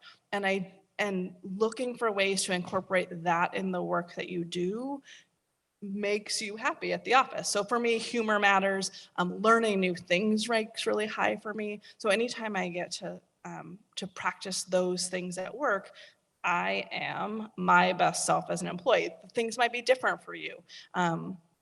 You might be really wired for expressing gratitude or appreciating beauty, whatever that is. Find a way to incorporate that in the work that you do. Really makes a difference for how much pleasure / happiness you're enjoying. So engagement, the Beatles were onto something. We really do need human connection. This conference is obviously an awesome chance to collaborate and network with people who are doing jobs. And some of you are doing jobs where you're pretty isolated. You're having to invent new ways of doing things. Don't do that. Share ideas, cheat off the smart kids. We want those connections being made. Those interactions, greeting a coworker, talking to someone today during a break, they all elevate our mood. When research subjects were asked how much stress they had experienced, then they were ranked. And then they were asked, how much time have you spent helping others? And so those 2 data points were correlated. And so every stressful experience, bad news, increases your risk of death. Bummer. But people who spent time caring for others, that made it so they had no increase from that increase in stress. So that we tend to kind of turn in when we're feeling overwhelmed. We think we don't have time to grab coffee with a friend or make that phone call. I encourage you to fight that instinct and reach out. What it does for your stress levels matter. And then this is why transit providers are my favorite, because I don't have to convince you to find meaning in your jobs. I hope you have it. For those of you who are like, not me, here's the trick. Or if you have a colleague who's struggling, ask yourself, what am I doing? I am applying for a grant. It's a little bit of a drag. Why? Because I need funding. Why? Because it is going to transform what I am able to do for the people I serve. Keep asking yourself that why until you get to an answer that drives you. I have had to do this with planners. I am filling out an environmental checklist. Why? Because it is the law. Why? So your job is easier to get to something that matters. Look around, look for things to be grateful for, train your staff to look for things to be grateful for and to celebrate on each other. This type of recognition where you say, hey, bus drivers, I see the work. We see what you're doing. We all need that from each other. So opportunities to notice when people are going out of their way, when they're doing something that's not in their job description, but just needs doing. Say those things out loud. What we look for changes what we see. And the more we train ourselves to look for those moments, the more obvious they'll be. And then our staff feels meaning and purpose in what we're doing. Same way if you just bought a red particular kind of car, you're going to notice everyone else who also bought the red car. Practice looking for the bright spots. Okay. I have failed if this morning's session didn't give you some workable tricks and you don't feel compelled to actually change what you do. So I'm sending you with homework. Today, I encourage you to practice that first happiness habit, that random act of kindness. Send an email or thank you note to someone. Send them a text. Let them know what you notice and appreciate. This does, obviously, elevates their mood, win, makes their brain work better. That's great. It also helps you as the giver. So you get 2 winners out of this, and you just look like a nice colleague. This week, I encourage you to take the character survey and look for ways to incorporate your personal strengths in the work you're doing. I include my email because I actually do like to hear from people. Let me know what's working for you. Let me know what's giving you trouble. I respond to emails in their assigned time and never during a conference session. And then read a book that kind of bursts your bubble a little bit, something new, some new idea. We end up so siloed in our thinking, and I know that the amount of information you have to process about federal regulations and new funding and what are my reporting requirements for Medicaid reimbursement, like all of that is overwhelming, but expose yourself to some new ideas. You can do it in a podcast form, you can do it in an audiobook, but just fresh thinking on ways to do your job. These are my favorites, kind of my go-tos. I love Kahneman's book, Thinking Fast and Slow. If we hit the defer category earlier and you didn't have a trusted system for where to park things you need to do, that's David Allen's Getting Things Done. Or if you're just looking for ways to just kind of boost the joy at work, Sean Anker's Happiness Advantage is great. And then Brain Rules is really fun, and I'm biased because he's a scientist out of the University of Washington, and he's like the most lovable nerd you've ever seen. John Medina writes Brain Rules, and it's lovely. So we're managing our time. We're using the rule of 3 to decide what we want to accomplish. We're looking at our to-do lists through those do, defer, delete, delegate, D-. Yeah. We're managing our attention by trying to minimize our multitasking and limiting our interruptions. We're managing our energy by making sure we are taking care of our physical bodies. We're sharpening our axe with exercise and sleep, and then we're practicing those happiness habits. They don't need to be huge. We change the accuracy of doctors by promising them a Jolly Rancher. The researchers wouldn't even let them eat it so that the sugar response didn't throw off the results. So, doctor salary, I promise you a piece of candy and I can make you better at your job. It doesn't take much, small bits of joy. The work that you're doing matters. Being able to do it for the long haul matters. So look for ways to feel more control so you can feel encouraged and keep going, because we need the services that you're providing. Thank you.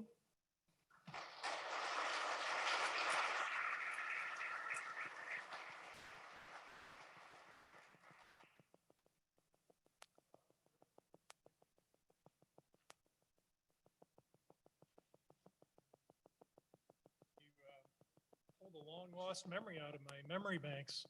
When I was in high school, senior, I was able to get this beautiful girl to go to prom, to commit to going to prom with me. I was so happy.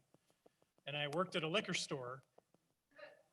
Not that that had anything to do with it, but I came into work that day, honest, and the woman who was working there, I was doing the night shift and going to be stocking all the stuff in the coolers, and she said, "Dave, the toilet is backed up bad." I was so happy, it didn't matter. I did the best job cleaning that toilet up and all the stuff.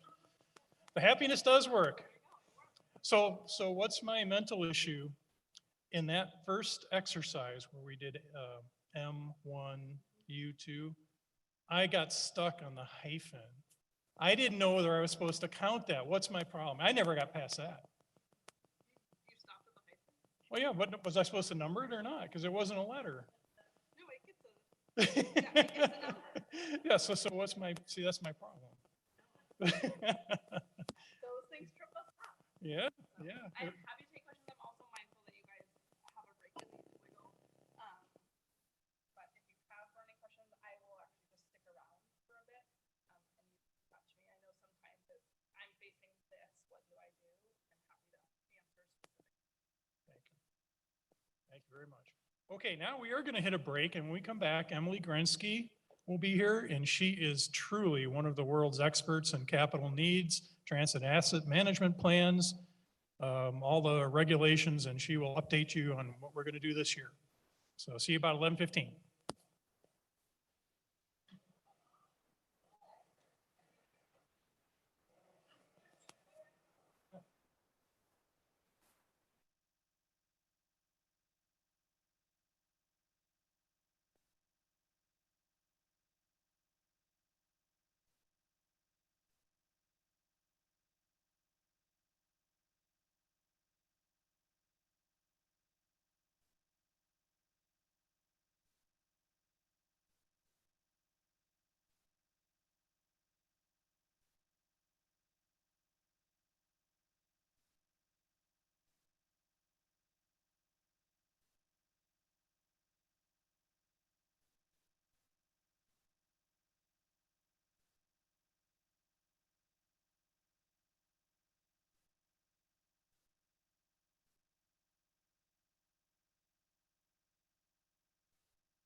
That's already substitute.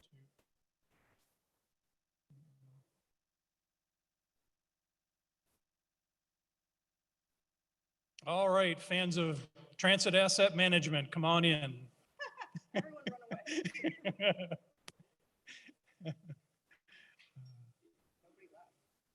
They're still coming back. I don't think I need to reintroduce you. You got it. Okay, welcome to the session everyone absolutely loves at the annual conference. Yeah, I'm going to bring the mood way down from positive energy and positive thinking. I'm Emily Grensky. I'm with Kimley Horn. Many of you, if you've been to this, have seen me come here every year with varying hairstyles to talk about how we as a group meet the requirements from the FTA for transit asset management, but also support IDOT with capital decision making, and now with the new grant process, we're incorporated into that as well. So that's our topic for the day. And before we get started, I just want to ask how many of you in the room, because I know we've had a lot of turnover in the past few years, have participated in the capital needs assessment survey process? Show of hands. Okay. So for those of you who didn't raise your hand, don't listen to the people who did raise their hands about how bad it is. Okay? Because it's really not as painful as they say. Just kidding. But no, if it's just as painful as they say. We are trying to make it better every year. That's one of the reasons we come and talk to you all. And try to streamline the process. I am going to go through some slides that sort of step all the newbies through the schedule and what we're doing and why we're doing it and how it meets federal and IDOT requirements for you all. And just to go back to what our prior presenter, Christina, asked about, finding meaning in the things we do and asking why we do them. On this particular occasion, because it makes Emily happy, you have to do the CNA. I'm just kidding. It does help you meet multiple federal requirements. It does help you meet multiple IDOT requirements. And hopefully it also helps Laura and others argue for the level of funding that is needed to keep your systems running. That was its original intent, was to get a 10-year unconstrained budget for what it would take to keep transit in Illinois funded at the levels that make sense. And so if you boil all of this down, all of the things I'm about to go through, the reason you want to do this and the reason you want to do this accurately is so that we can give Laura and IDOT and everyone else in the mix here a clear picture of what it takes to fund transit in Illinois. That's why we do it. And now we'll get into all the nitty-gritty details. Okay, so we're going to go through the annual process. This is what it looks like every year. We do the same thing. A few years back, if you've been on this ride for 4 years with us, we shifted the calendar a little bit. And the reason we did that is to meet the federal requirements for TAM plans, which are now due in October, and NTD reporting, which for many of you on the fiscal year is June, July. So we're starting right now in March with discussing changes to the capital needs assessments. So we have a whole section in the presentation about that. You will get your surveys sometime in April, probably early April, so that you have time to take a look at them. And then you as the grantees are required to fill out the surveys with your new data and send them back in May. Now, every year what we do is we take the previous year's data, pre-populate your survey for you. So really the only thing you should be doing is telling us what changed. Removing old vehicles, adding new vehicles, etc. So we don't send you something blank. We send you a pre-populated everything you told us last year version, and all you have to do is make tweaks around the edges. That's the goal. Then in June, the surveys all come in. There are, by the way, 56 agencies doing the surveys these days. When I started working with Mabel and Rtac, we had 23 agencies. So that's how long I've been working on this, but also how much transit has grown in the state. And then in June and July, we come back around to some more significant activities for you all, which is confirming that the numbers are right, confirming that what we're going to report to the National Transit Database is correct, and then hopefully you guys also report the same stuff to the National Transit Database. because IDOT actually submits a group level report on performance that references all of your reports. So if Brock from IDOT has contacted you around NTD report time, that's because FTA has flagged that something that we're saying at the state level doesn't match with something that you've put in your sort of local report. So just so you know, we are trying to make everything smooth and compliant. Okay, so again, another way to look at the calendar, today is March 1st, where we're going through the changes. The surveys go out in April, you fill them in April, submit them back in May.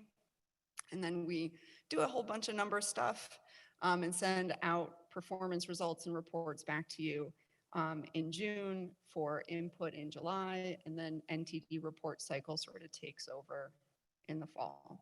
Now there's a new bubble on this, which was not on it the past 3 years we've talked about this, which is that we have to finalize a TAM plan again this year.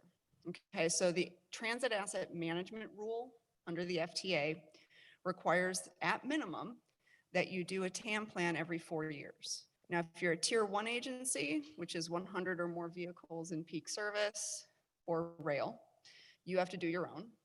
You don't get to come play with us. If you're a tier 2 agency, IDOT sponsors a group plan, and every other tier 2 agency is in the group plan. So you all really don't actually have to do much at all for the TAM plan requirement, because IDOT's doing it for you, and the data that we collect through this process qualifies for the TAM plan. So essentially, we're a 2-for-1. Get your NTD reporting and your TAM plans here. And the goal this year is to essentially take the 2018 TAM plan, and if any of you have had a triennial audit recently, you may have been asked for the 2018 TAM plan. It was for a while posted online. Mabel has it. If anyone needs it, contact Mabel. But you should all have it in your records. We all worked on it together 4 years ago. And we're going to do the same thing this summer. So we will be redrafting the 2022 TAM plan based on this year's data, and we will go back through that cycle again, and I'll explain that at the end. So just a reminder, important critical piece of this on a yearly basis is the National Transit Database Report. Now, if you yourself in this room are not the person at your agency who does NTD reporting, totally cool.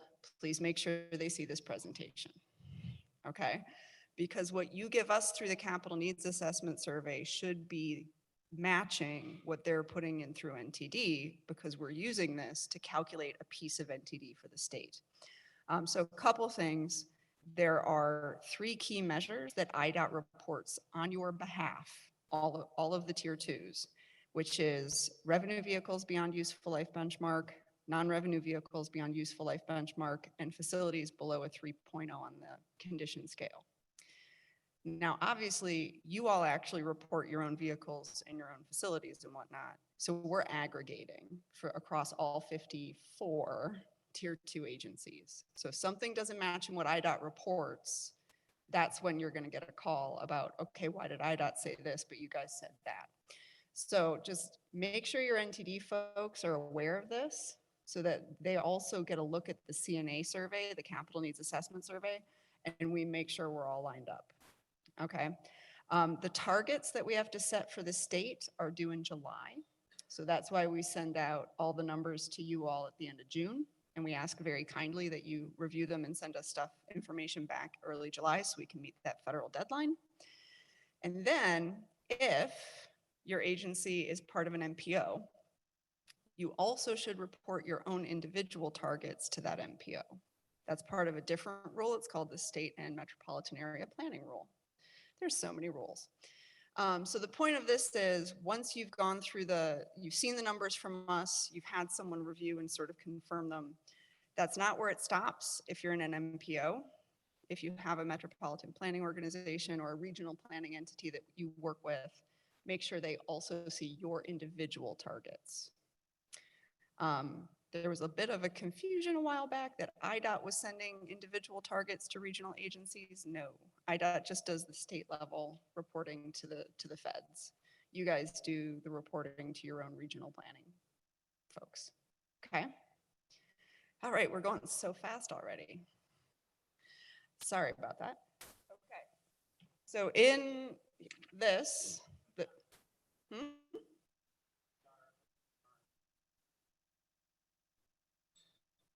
You get your targets from where? What's RPC? They should be going the other way around. You're supposed to coordinate and you're supposed to, okay. Okay. That's a good question. Is anyone else get the direction, the flow of information is the opposite way?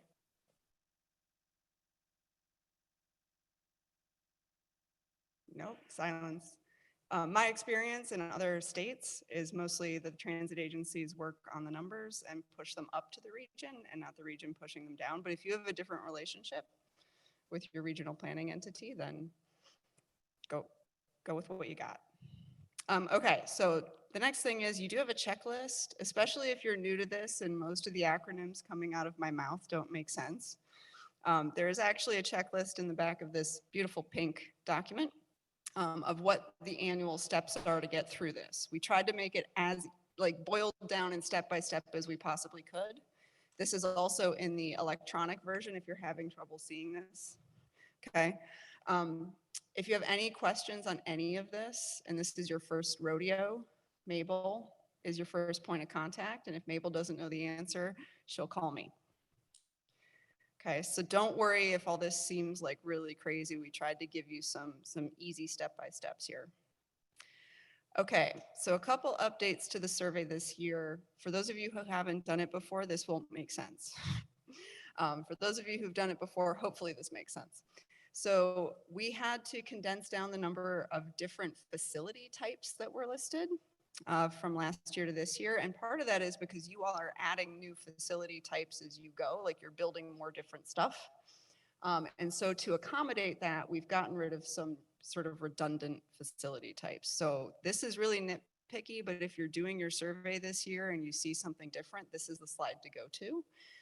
Essentially, we used to have admin and maintenance facilities and a group called combination admin storage with maintenance, which are really the same thing. So we got rid of one of those two options. We used to have CNG fueling, hydrogen fueling, and fueling. We've gotten rid of the sub options and now there's just fueling, okay? And then there was a multimodal option that nobody was using. So we got rid of that and we changed that to transfer center, which many of you have and are using. And if you're noticing that this language is a bit more like NTD, that's the other thing we're trying to do is make it closer to what you would put into the federal system. So you're not using different words in different places. There's also parking garages now, which are included as parking structures. And for the one agency running ferries, we've finally given you your own ferry terminal type. Woo! Okay, not that exciting. I'm trying, guys. This is really dry topic.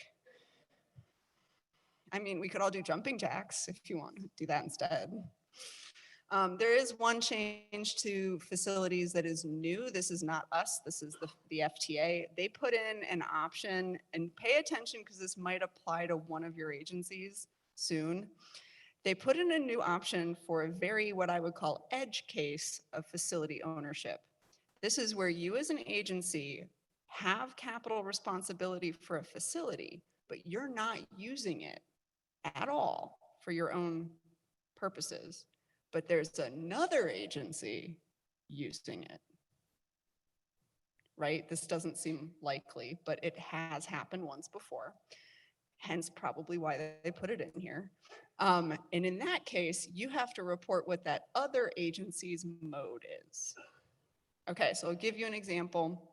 There is a transfer center in Tacoma Park, Maryland, that the Maryland state government built, and MDOT/MTA has ownership of it. They don't put a single bus through it, so they're not using it. WMATA, which is in DC, which is a regional transit agency, is using it. So that's a case where they would report bus because WMATA is using it for buses, but they themselves are not using it at all. If you're asking yourself, why would I build something that I don't use? Grant money is the only answer I have.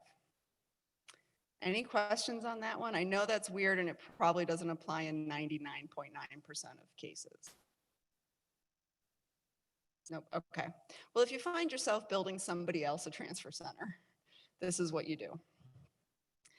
Okay, so a couple of reminders, and these are reminders that are important, again, to make sure that you take back to whoever does your NTD reporting as well, because it needs to line up between our two reports.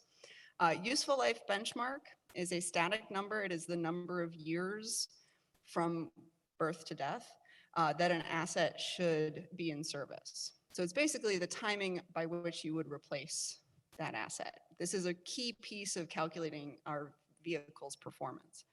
It is not remaining life. Okay, so don't report, if there's 2 years left, don't tell me 2 years. If you bought it and it had 8 years on it, tell me 8 years. This is something we ran into last year as an issue. This is why we're flagging it. So useful life, when we ask you for that, that's full life cycle. That's from birth to death. So it shouldn't be changing every year. It should be static. If you've got a 10-year van, it's a 10-year van until it's no longer a van.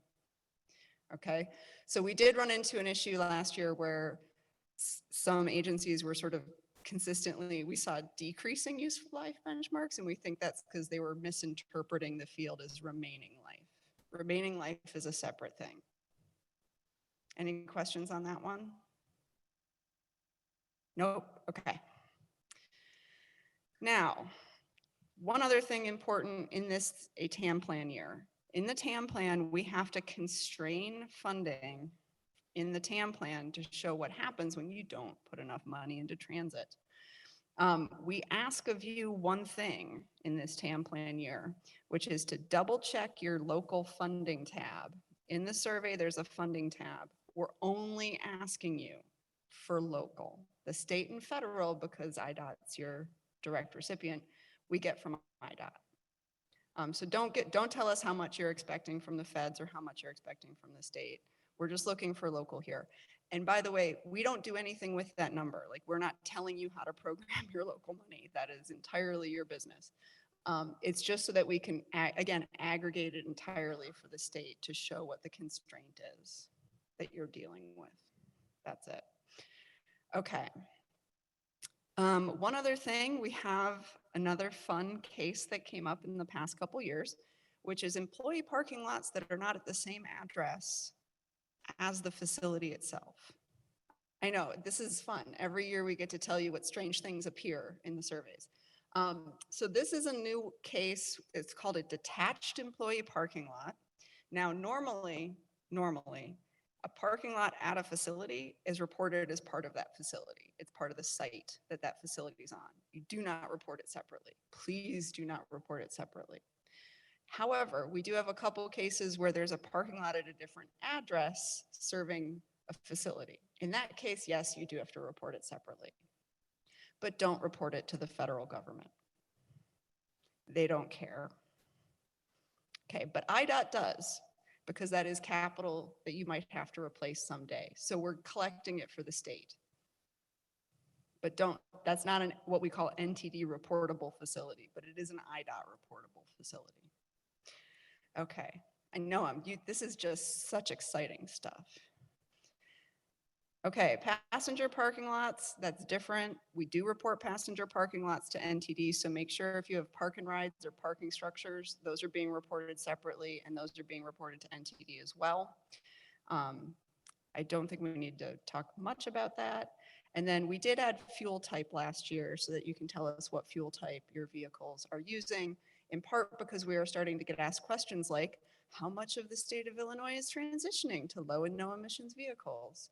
This has come up recently with the new federal requirements for low-no grants and bus facility grants, where you have to have a transition plan. And at the statewide level, there might be an ability to support a statewide version. So please make sure you're using that to let us know what the current fleets look like. Okay, now NTD performance measures. This was a bit bumpy last year. If any of you were around and you tried to log into our SharePoint site, it did not go well. So we have included instructions this year.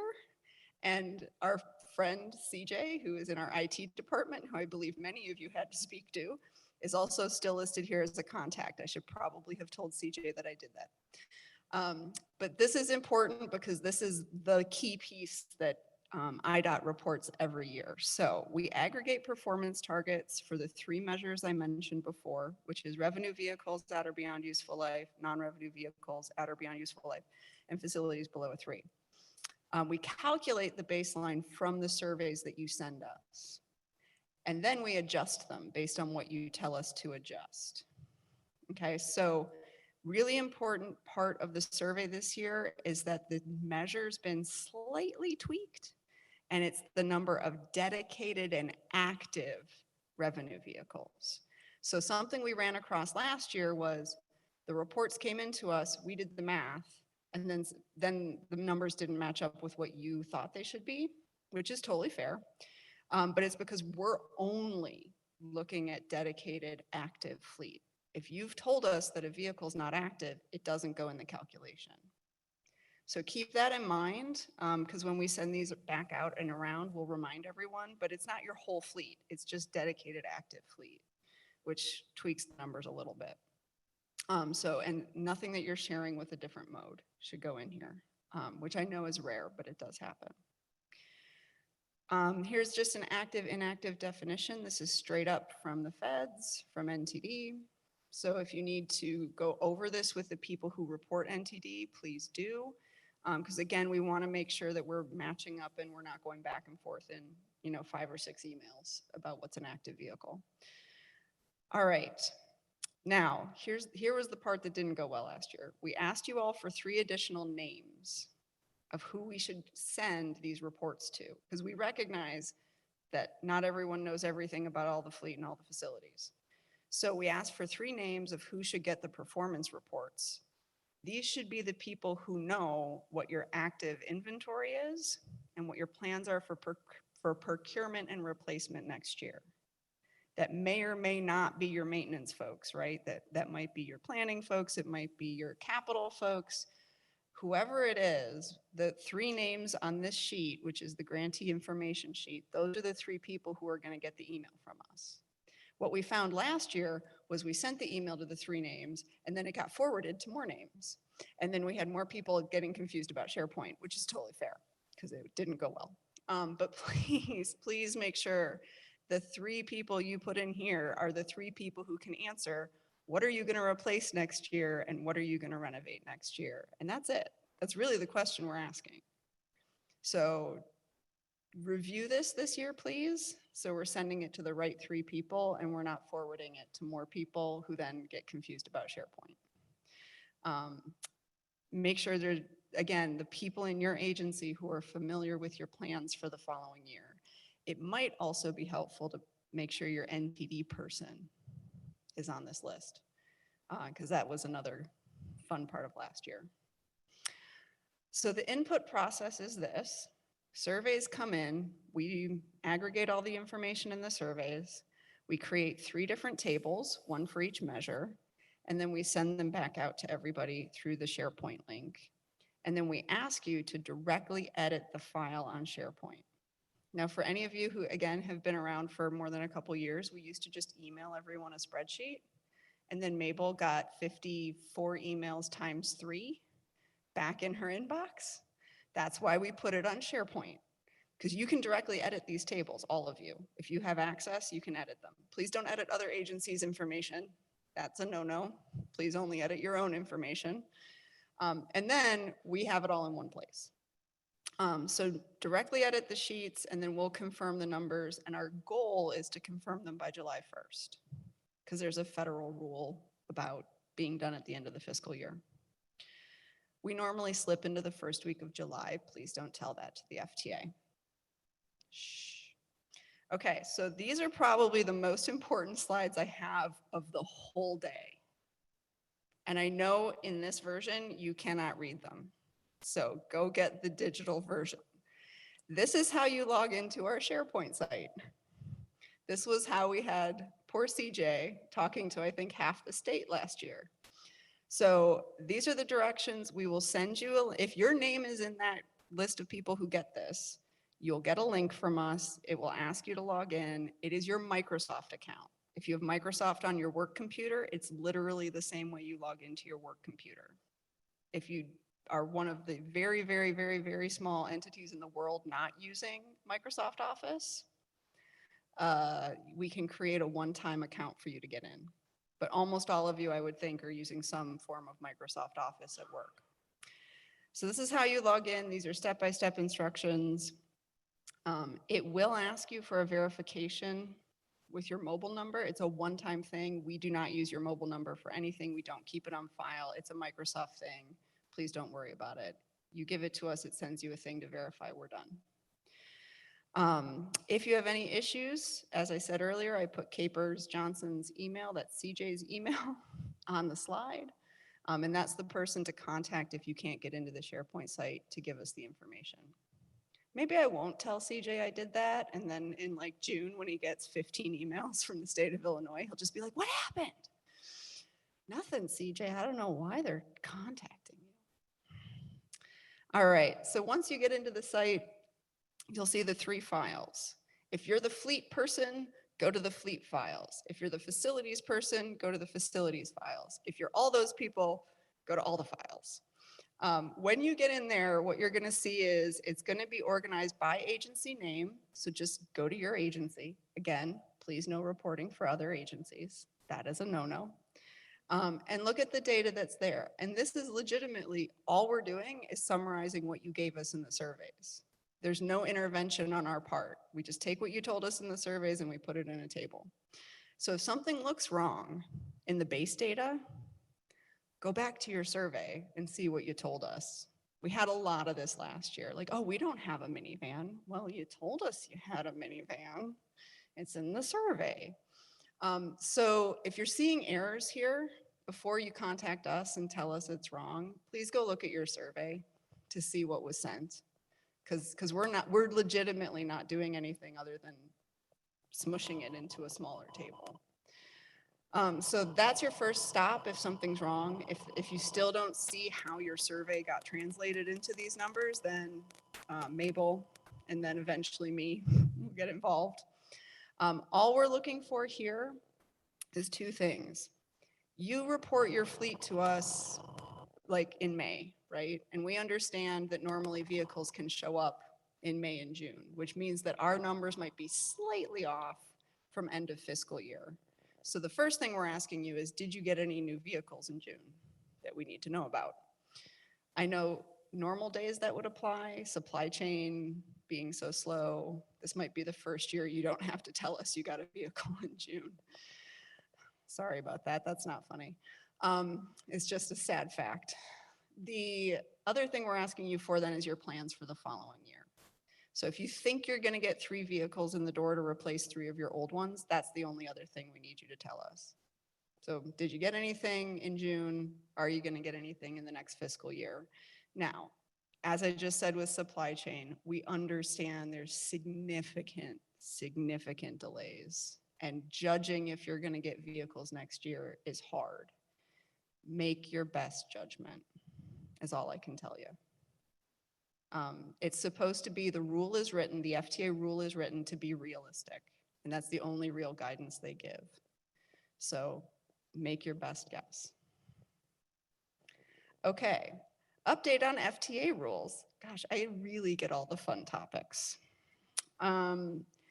Couple of things, if you are building new stuff, if you're out there building a new facility, a new rail line, a new transfer center, what have you, please don't report it to us until it's actually open and in use, okay?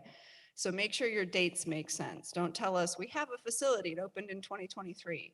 Nope, that's not, we don't need to know that yet. We need to know that in 2023. Okay, so check dates and make sure things are being reported correctly. Existing NTD reporters, if you're in the group TAM plan, so that's 54 of 56 of your agencies, make sure you designate in your NTD report that you're in that plan. Because that's another thing that IDOT gets pinged on is they have to click in their system which agencies are in your group plan. And if that doesn't match what you've clicked, then we get asked, oh, but they're not in your plan anymore. And we're like, oh no, they are. You need to go tick the box. So make sure that if you're in the group, if you're one of the tier 2 agencies and you're in the group TAM plan, that you've designated that in NTD. Facilities reporting is always fun. Basically, any passenger facility above a shelter, shelters don't count. Please do not report shelters or bus stops. But any station or bus terminus or transfer center needs to be reported regardless of whether or not you have direct capital responsibility for it. If you do have direct capital responsibility for it, you also have to condition assess it. We're going to come back to that in a minute. For admin and maintenance facilities, only report those if you have direct capital responsibility. So if you have a third-party bus garage that you don't have any capital invested in and you don't plan to invest any capital in it, don't report that to us. Don't need to know. Also, don't report that to the NTD either. They also don't need to know. All facilities must be condition assessed every 4 years if you have direct capital responsibility for them, and we'll come back to that in a minute. When I say direct capital responsibility, no, I did not make that term up. I hate that term. That's a federal government term, and this is what it means. You own it, or you jointly own it, or you don't own it at all, but you're on the hook to pay capital to rehabilitate or replace it. So like if you have a lease and part of that lease is that you'll repave the parking lot or you'll replace the roof or you'll do an HVAC reno, that qualifies as capital responsibility. If you have any percentage of capital responsibility, you have to report those facilities and you have to do a condition assessment. Preventative maintenance work does not qualify, by the way. It's like actual capital work. Okay, one other fun thing that came up, this actually came up in Florida, is incidental use. There's a second part of the rule, which is direct capital responsibility and greater than incidental use. And this also came up in Maryland, actually, because they reported town hall for the entire city of Baltimore. They have 2 offices in there. It's a 30-floor building. That is not incidental, that's not greater than incidental use. That's not a transit facility. That's a city facility with 2 offices in it. So they modified the rule a little bit, and this might apply to some of you if you're operating in mixed facilities. So this is a good one. If the transit facility use is not greater than 50%, do not report this facility. How do you figure out 50%? You could do total space. You can also do total fleet compared to non-transit fleet if it's a mixed fleet facility. But however you come up with it, if you have buildings that you've been reporting and transit is not the primary use of that facility, you can stop reporting them. I just told you that you could stop reporting something for once. Okay, I'll take it. That was a really low bar, but I'll take it. All right, so here's the other kicker for this year, and this is why I brought up capital responsibility and incidental use before we got to this slide, because condition assessments are required for facilities where you have direct capital responsibility and greater than incidental use. So if you've got some places where like you're 3 or 4 offices out of a much bigger building, so incidental use does not apply, you don't have to condition assess those anymore. But here's the fun part. Because we're in a 4-year cycle, and when we started this in 2017, 2018, we asked you all to go condition assess your facilities. We're now up. We have to do it again. This is again a federal rule. So IDOT has to have 100% of condition assessments completed as of this year, which we do. I think we got them all. But that means that we got to start the cycle again next year. So if you started your assessments in like 2018, 2019, that means you're got to redo them this year. I personally would start in the summer. However, there's a handful of agencies that got an email. Well, actually, I think you all got the email in December, but a handful of agencies were listed out that actually were ahead of the game and assessed their facilities in 17, 18. And unfortunately, this is like a penalty for being ahead of the game. You have to reassess yours before this cycle. So like by May, June. If you're wondering who was on that list of agencies that need to reassess early, that would be this year. St. Clair County had 3 facilities in the list: Boone County Council on Aging, Henry Abilities Plus, Jackson County MTD, I'm naming names. Madison County had 20 facilities assessed ahead of the deadline. McLean, an admin and maintenance building. Piatran had 2, RMTD had 6, South Central had 3, Rockford Passenger Terminal and West Central MTD had 2. If you have no clue what I'm talking about right now, Mabel can re-forward the email from December. But that list it's a short list. Your facilities that were on that list need to be reassessed as part of this year's cycle. So by May, June, we need them done, okay? Everyone else who's listening, get started this summer because we'll need them next year. Unless you want to be really mean to your maintenance staff and send them out to do it next winter. So you might as well use the good weather. Mabel also, as part of that email, sent back out the Excel forms that we use, and she will, and when you're done, you send the Excel forms to Mabel and she will hold them and document them, okay? That's part of the TAM planning process, and I apologize for making y'all do it. And if you weren't around and if you don't have staff that were around during the first cycle, we did a webinar on how to do condition assessments that Mabel also has. So we have materials to help you out if you need it. Just let Mabel know. I'm sorry, Mabel. Everyone contact Mabel for everything all the time. All right, so now we get to the good stuff. This is our final section, the TAM plan. So the 2022 TAM plan is going to be updated this summer. Woo, so exciting. It has to be done by October. So backing out from that, the key timeframes for us is that we use this CNA cycle, we use this year's over the summer to write the thing, and then we have to approve it by October.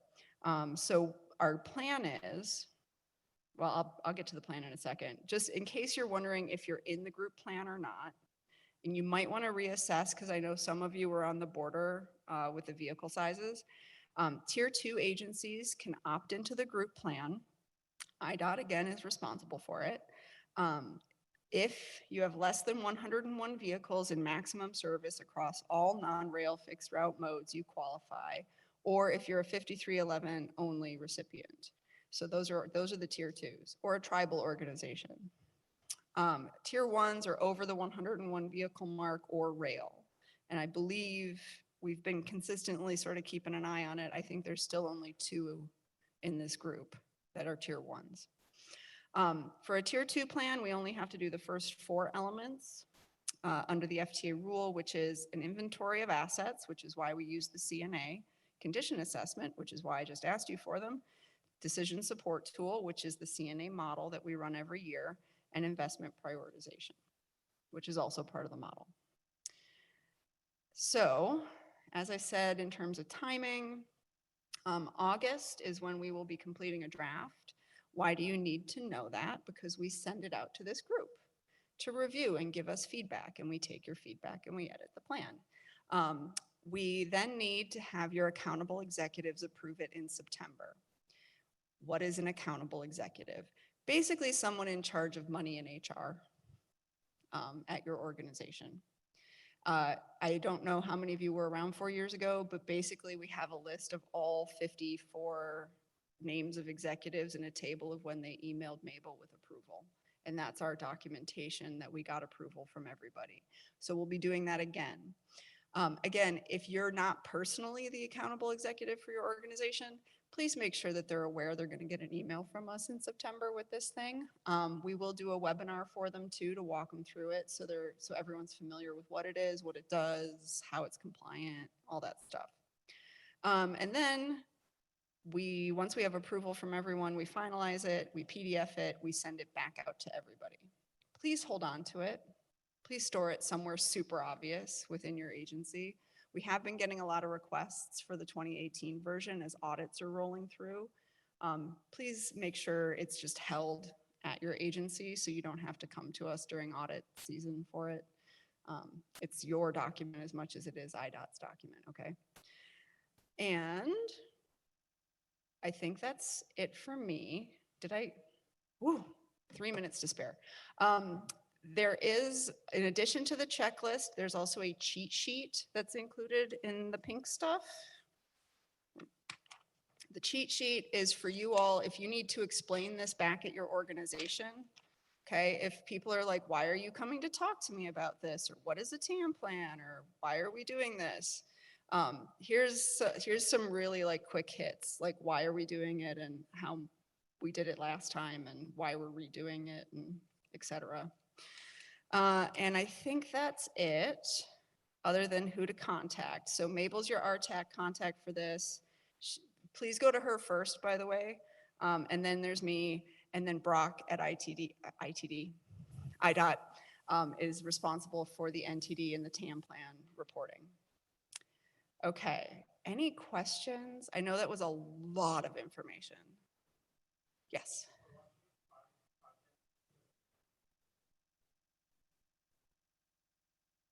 Yeah, doesn't matter. Funding doesn't matter in this instance. Yes. Anything else? Okay, well, I sincerely hope that SharePoint goes smoother for everyone this year and that CJ doesn't get inundated with emails about Microsoft logins. All right, have a good lunch.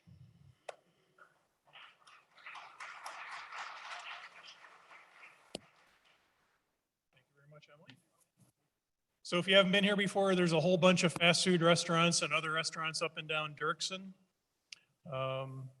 That's it. We'll be back here at 1:15 and IDOT will take center stage.